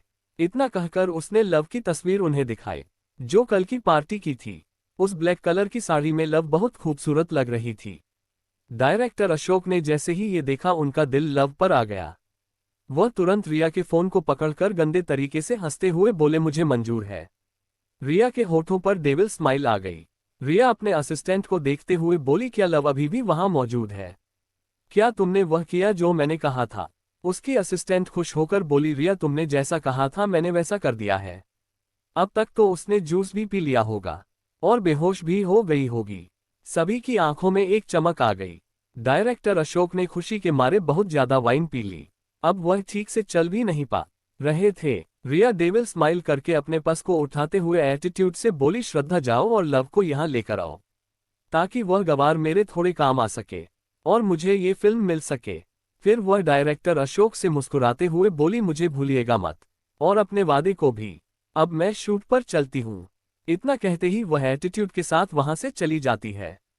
श्रद्धा लव को लेकर आती है। जैसे ही डायरेक्टर अशोक के रूम में लव आई, उसके होठों पर टेढ़ी मुस्कुराहट आ गई। लव अपने एक्सप्रेशन नॉर्मल करते हुए कंफ्यूज होकर बोली, रिया दीदी कहाँ है? श्रद्धा अजीब नजरों से उसे देखते हुए प्यार से बोली, उसे नीचे कुछ काम था, वह आती होगी। जब तक तुम डायरेक्टर अशोक से बात करो, ये रिया मैडम के लिए बहुत जरूरी है। अगर यह नाराज हो गए तो उन्हें बहुत नुकसान होगा, इसलिए जब तक वह नहीं आ जाती तुम इनका एंटरटेनमेंट करो। इतना कहकर जाने लगी तो लव उसे रोते हुए बोली, एक मिनट श्रद्धा। श्रद्धा कंफ्यूज होकर बोली, क्या? मगर फिर वह मन में गुस्से से कहती है, पता नहीं ये बेहोश क्यों नहीं हुई अभी तक। इसने अभी तक वह पानी पिया या नहीं? दिव्या रोते हुए आसपास देख रहा था। वह अभी भी जमीन पर बैठा हुआ था। उसने जिस लड़की के ड्रेस पर पैर रखा था वह गुस्से से दिव्या को देखते हुए बोली, रो क्या रहे हो? बुलाओ अपनी मॉम को और बोलो कि मेरी ड्रेस के लिए पे करें। क्या तुम्हें पता भी है ये ड्रेस करोड़ों की है? दिव्या को गुस्सा आने लगता है। वह अपनी जगह से खड़ा हुआ और वहां से भागने लगा। ये देखकर वह लड़की गुस्से से उसके हाथ को पकड़कर बोली, भाग कहाँ रहे हो? अपनी मॉम को बुलाओ। कहाँ है तुम्हारी माँ? मुझे मेरी ड्रेस की कीमत चाहिए। तुम्हारे कारण मेरी प्यारी ड्रेस खराब हो गई है, गंवार कहीं के। दिव्या अचानक रोना बंद कर देता है। उसने आसपास देखा तो उसे लव कहीं भी नजर नहीं आई। तो वह गुस्से से अपने दोनों शूज उस लड़की के ड्रेस पर रख देता है और उसमें लगी सारी मिट्टी को उसके ड्रेस में साफ करते हुए गुस्से में बोला, दिव्या को मम्मा चाहिए बेड आंटी, अगर मम्मा इस ड्रेस के पैसे देगी तो ये ड्रेस अब दिव्या की है। दिव्या इसमें अपनी सारी मिट्टी साफ कर देगा। वह सारी मिट्टी को साफ करने के बाद भागते हुए लिफ्ट के अंदर घुस जाता है। उसने जल्दी से उस फ्लो का बटन प्रेस करने की कोशिश की जहां उसे जाना था, मगर उसकी हाइट छोटी थी। बगल में एक औरत फोन चला रही थी। उसका ध्यान अपने ट्रॉली बैग में नहीं था। ये देखकर दिव्या की आंखों में चमक आ गई। वह जल्दी से ट्रॉली बैग को किनारे करता है और उस पर चढ़कर बटन को प्रेस कर देता है। लिफ्ट बंद होने लगी। वही वह लड़की जो शॉक्ड थी वो एकदम से अपने होश में आए और गुस्से से अपने बगल में खड़े आदमी से बोली, देख क्या रहे हो, तुम मेरे पर्सनल गार्ड हो। वह लड़का अभी अभी मेरे साथ बदतमीजी करके गया है, पकड़ो उसे। वह बॉडीगार्ड एकदम से लिफ्ट की तरफ भागा, मगर तब तक लिफ्ट बंद हो चुकी थी। वहीं रूम में लव अभी भी दीवार और द्रांश के बीच फंसी हुई थी। द्रांश उसके गालों को टच कर रहा था, जो लव को कांपने पर मजबूर कर रहा था। वह अपनी मुट्ठी बंद करके अपने अंदर उठ रहे अजीब से एहसास को शांत करती है, फिर शांत लहजे में कहती है, मिस्टर रंधावा क्या आप थोड़ा दूर हो सकते हैं। द्रांश अपनी आंखें छोटी कर लेता है। वह धीरे धीरे अपने हाथ को ले जाकर लव की कमर पर रख देता है। लव को एकदम से अपने शरीर में एक कर्ज सा होता हुआ महसूस हुआ। वो दांत पीसते हुए मन में बोली, यह आदमी कुछ ज्यादा ही मेरा फायदा उठा रहा है। अगर बात उस मिस्टीरियस इंसान की ना होती तो मैं कभी भी इसकी शक्ल तक न देखती। पर मुझे किसी भी कीमत पर वह चौथा इंसान चाहिए जो रुद्रानी और रिया के साथ शामिल था। उसके लिए मुझे द्रांश के साथ अपनी करीबी बढ़ानी ही होंगे, और इसे भी तो सजा देनी है। पिछले जन्म में दिव्य की जिम्मेदारी लेने के बाद ये दिव्य की जिम्मेदारी उठा नहीं पाया, जिस कारण मेरे दिव्य की वह हालत हुई। ये कहते वक्त उसकी आंखों में गुस्सा झलक रहा था, पर अचानक वह अपने चेहरे पर मासूम से एक्सप्रेशन ले आती है और थोड़ा सा शर्माते हुए अपने हाथों को द्रांश के सख्त सीने पर रखकर बोली, तुम्हें नहीं लगता तुम्हें मेरे इतने करीब अभी नहीं आना चाहिए? वह क्या है ना, मैं शादी से पहले सुहागरात नहीं मनाना चाहती। अगर तुम थोड़ी देर और ऐसे ही मेरे सामने रहे तो हो सकता है हम दोनों ही अपनी लाइन को क्रॉस कर जाएं। तुम्हें क्या लगता है इस बारे में? कहते हुए वह हल्का शर्मा कर द्रांश को देखती है। लव की बात सुनकर द्रांश जैसे अपनी जगह पर जमसा गया। वह तो बस लव को डराने की कोशिश कर रहा था, पर लव की बात सुनकर द्रांश एकदम से लव से दूर हो गया और गुस्से में उसे देखने लगा। वह दांत पीसकर बोला, गेट आउट। द्रांश मुड़ा और सोफे पर रखी अपनी शर्ट को पहनने लगा। लव उससे बेशर्म की तरह घूर रही थी। तभी उसकी नजर वहां रखे कैलेंडर पर गई, तो वह अचानक शॉक्ड हो गई। तभी द्रांश का फोन बजा। कॉल रिसीव करके उसने फोन स्पीकर पर रख दिया और अपने बाकी के कपड़े पहनने लगा। तभी दूसरी तरफ से कपिल की सीरियस आवाज आई, बिग बॉस हमें जल्दी ही ऑस्ट्रेलिया के लिए निकलना होगा, कल ही हमें पहुंचना है। द्रांश कुछ नहीं बोला। वह कॉल कट कर देता है और पलटकर एक्सप्रेशनलेस भाव से लव को देखता है। वहीं लव उसके ऑस्ट्रेलिया जाने से शॉक्ड होकर अचानक अपने मन में बोली, शायद यह वही टाइम है जब ऑस्ट्रेलिया में ही द्रांश पर जानलेवा हमला किया गया था, और यह मीटिंग भी द्रांश के लिए एक साजिश थी जिसमें वह फंस गया था। पर अगर मुझे उसे अपने जाल में फंसाना है तो इसे उस साजिश से बचाना होगा। ये सोचते ही अचानक वह जोर से बोल पड़ी, तुम नहीं जा सकते हो ऑस्ट्रेलिया। द्रांश को बिल्कुल पसंद नहीं था कि कोई उससे ऑर्डर दे। वह गुस्से से लव के हाथ को पकड़कर उसे मरोड़ते हुए उसकी पीठ से लगा देता है। लव की हल्की सी आह निकल गई है, तो द्रांश बहुत ही डरावने तरीके से उसके कान के पास कोल्ड वॉइस में बोला, बेबी गर्ल मुझे ऑर्डर देने की कोशिश मत करो, अभी शांत हूं, अगर मुझे उकसाया तो मैं तुम्हें खत्म करने में एक सेकंड भी नहीं लगाऊंगा। उसकी गर्म सांसें लव के कानों को छू रही थी। लव ने सुना था कि द्रांश बहुत क्रूएल है, वह किसी को भी खत्म करने से पहले नहीं सोचता। इस वक्त वह कोई भी परेशानी मोल नहीं ले सकती थी और ना ही द्रांश से दुश्मनी कर सकती थी, इसीलिए वह बस उसे देखकर मुस्कुरा रही थी, जिससे द्रांश को और गुस्सा आ रहा था। मगर तभी लव को किसी के रोने की आवाज सुनाई दी। वह हड़बड़ाते हुए बोली, दिव्य। वह मिस्टर महेश्वरी जो काफी दूर थे वह दूसरी साइड चले गए। उन्होंने दिव्य के रोने की आवाज नहीं सुनी। दिव्य आसपास देखने लगता है, तभी उस लड़की का गार्ड भी वहां पर आ जाता है। दिव्य को देखते हुए वह गुस्से से दिव्य को मारने के लिए अपने हाथ उठाता है कि अचानक लव रूम से बाहर आ जाती है। ये सीन देखकर उसकी आंखों में गुस्सा नजर आने लगा। वह एकदम से उस गार्ड के हाथ को पकड़कर उसे धक्का दे देती है। दिव्य जल्दी से लव के पैरों से लिपट जाता है। वह गार्ड लड़खड़ाते हुए 2 कदम पीछे हो गया, मगर जब उसने दिव्य को लव को मम्मा कहते हुए सुना तो वह गुस्से में बोला, अच्छा तो तुम हो इसकी माँ। इसने हमारे मिस के साथ बदतमीजी की है और उनके करोड़ों की ड्रेस का नुकसान किया है। नीचे चलो और मेरी मिस से माफी मांगकर उनके कपड़ों की भरपाई करो। ये सुनकर लव की आंखें छोटी हो जाती हैं। वह कंपनी एक आईब्रो ऊपर करके दिव्य को देखती है, फिर उस बॉडीगार्ड को घूरते हुए ठंडे लहजे में बोली, तुम्हें किसने हक दिया कि तुम मेरे बेटे पर हाथ उठा सकते हो? दिव्य अपने आंसू पोंछकर बोला, मम्मा उन गंदी आंटी ने दिव्य को धक्का देकर जमीन पर गिराया था। ये सुनकर लव जो इस गार्ड को सबक सिखाकर मामला शांत करने वाली थी अचानक अपना मन बदल देती है। वह गुस्से में पूछती है कहाँ है वह। वह गार्ड बड़े ही घमंड के साथ बोलता है हमारी मिस नीचे है, चलो और माफी मांगो। जब लव नीचे पहुंचती है तो एक लड़की वहां पर शोर मचा रही थी। लव उसके पीछे खड़ी हो गई तो बॉडीगार्ड घमंड से बोला मिस हमने उस लड़की को पकड़ लिया है। वह लड़की गुस्से से पलटकर जैसे ही पीछे देखती है तो उसके चेहरे पर अमीरी का घमंड दिखाने लगता है। दिव्या को देखते ही उसकी आंखों में गुस्सा नजर आने लगा। लव अपनी आंखें छोटी कर लेती है। अचानक उसकी आंखों में चमक थी। द्रांश भी लिफ्ट से बाहर आ चुका था। उसके चेहरे पर मास्क था, मगर उसकी नजरें जैसे ही लव के सामने खड़ी लड़की पर पड़ गईं उसके एक्सप्रेशन और भी ज्यादा डरावना हो गए। वहीं दूसरी तरफ रिया इस वक्त बहुत ज्यादा खुश थी। वह अपने सूट में थी।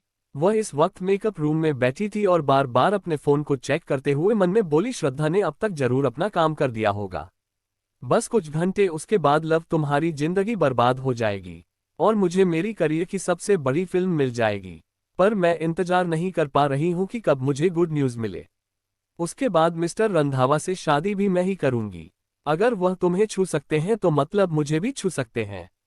फिर मैं सबसे अमीर हो जाऊंगी, हर कोई मेरे सामने झुकेगा। कहते ही वह डेविल स्माइल करने लगी। वहीं लव बहुत ही शांत आवाज में बोली तो तुम्हें कंपनसेशन चाहिए। ठीक है, मैं तुम्हें इस ड्रेस की कीमत दूंगी, पर कीमत देने के बाद ये ड्रेस मेरी हो जाएगी।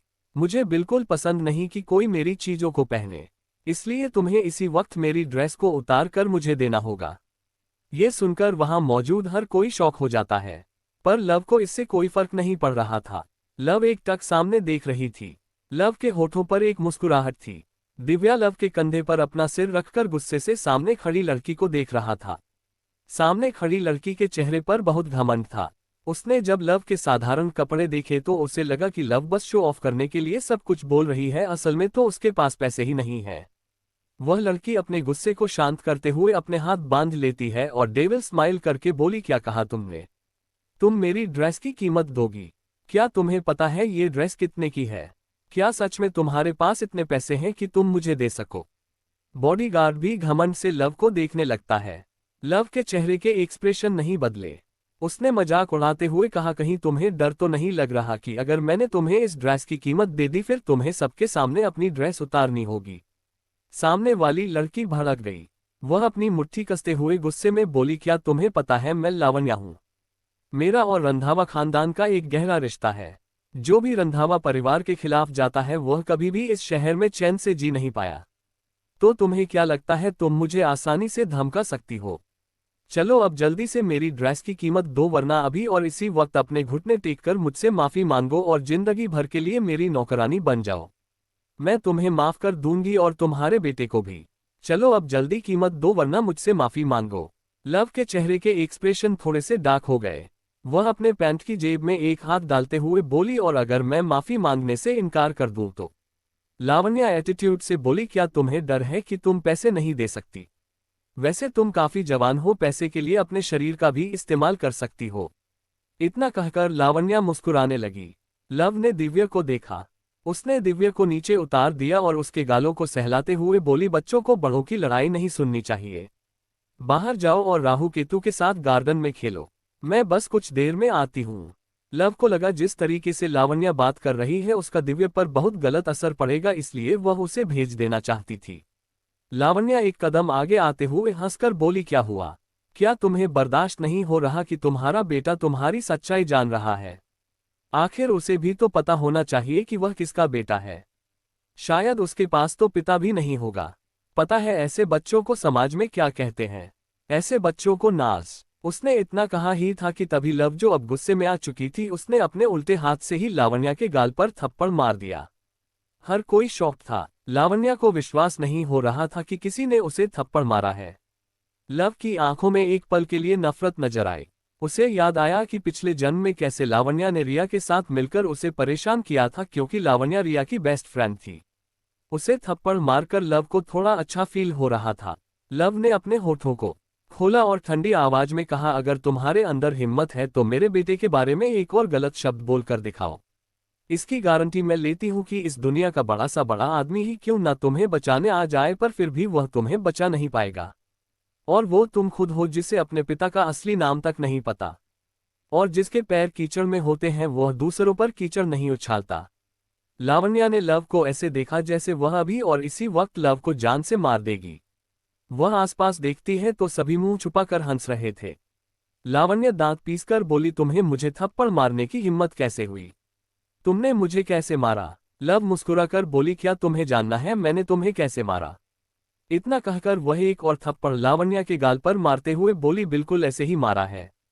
लावण्या इस बार और भी ज्यादा शॉक्ड हो जाती है। उसका चेहरा पीला पड़ गया। लावण्या लव को मारने के लिए अपने हाथ को उठाती है पर लव उसकी कलाई को पकड़कर मरोड़ देती है और उसे जमीन पर धक्का दे देती है। लावण्या गुस्से में बोली, यू बिच। लव एक्सप्रेशनलेस भाव से लावण्या के मुंह पर अपना ब्लैक कार्ड फेंकते हुए उसके हाथ पर पैर रखकर मुस्कुराकर बोली, मुझे लगता है मैंने इस ड्रेस की कीमत चुका दी है। अब ये ड्रेस मेरी हुई।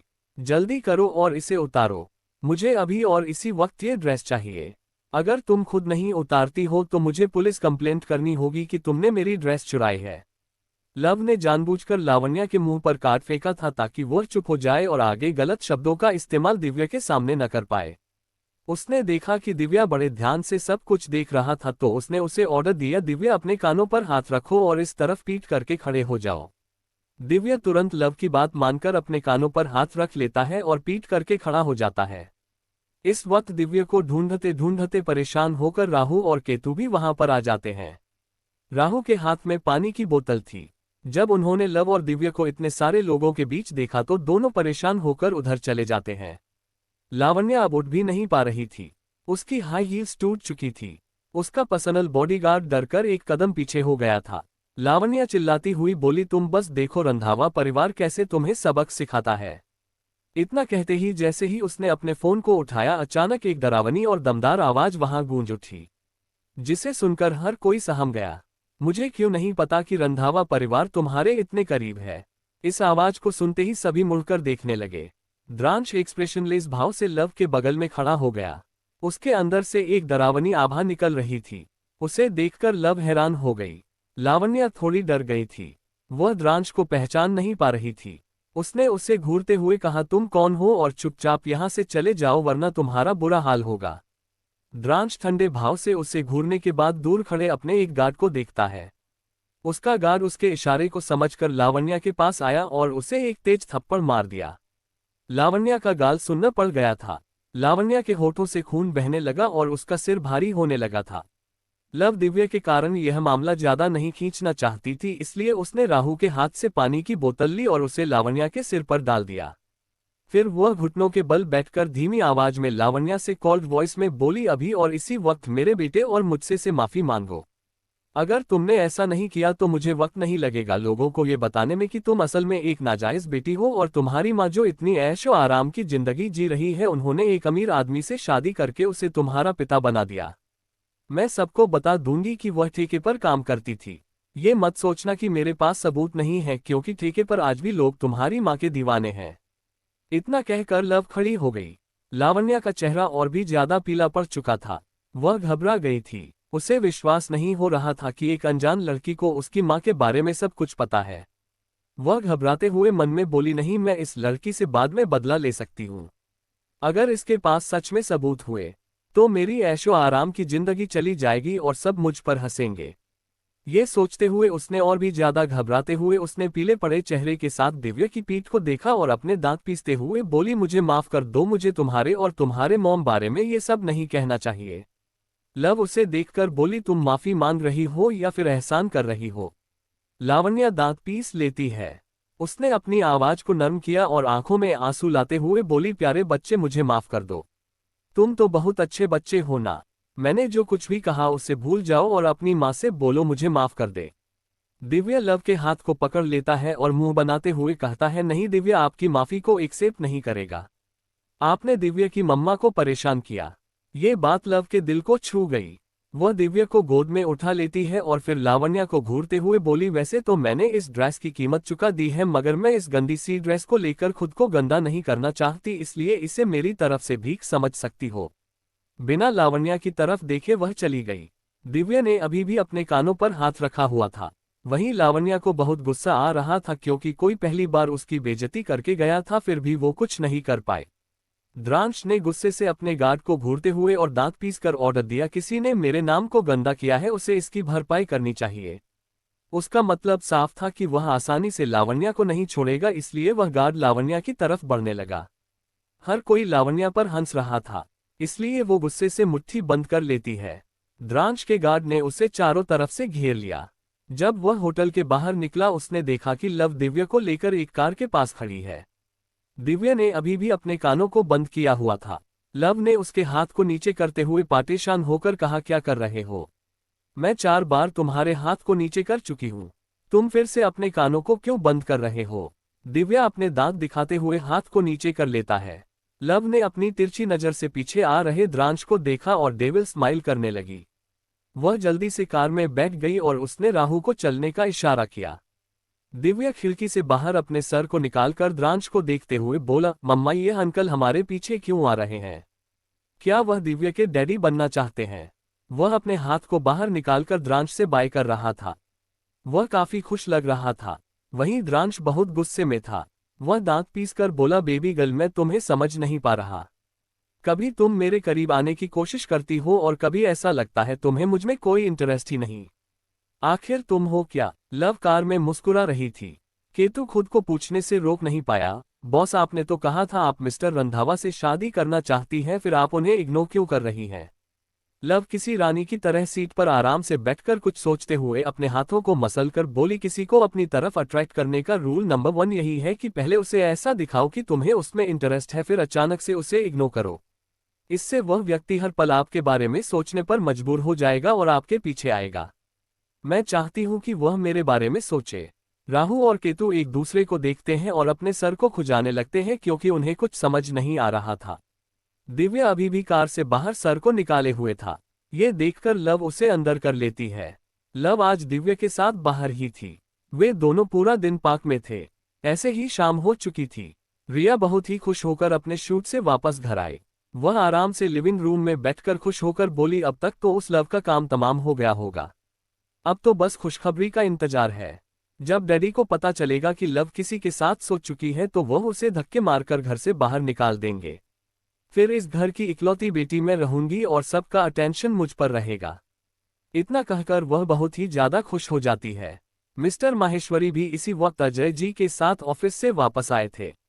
उन्हें देखते ही रिया दौड़कर गई और मिस्टर माहेश्वरी के गले लगाकर प्यार से बोली, डैडी आपा गए। मिस्टर माहेश्वरी प्यार से उसके बालों में हाथ फेरकर बोले, कैसा था तुम्हारा सूट? रिया खुशी से बोली, बहुत अच्छा डैडी। अजय जी आसपास देखते हुए मुस्कुराकर बोले, लव कहाँ है?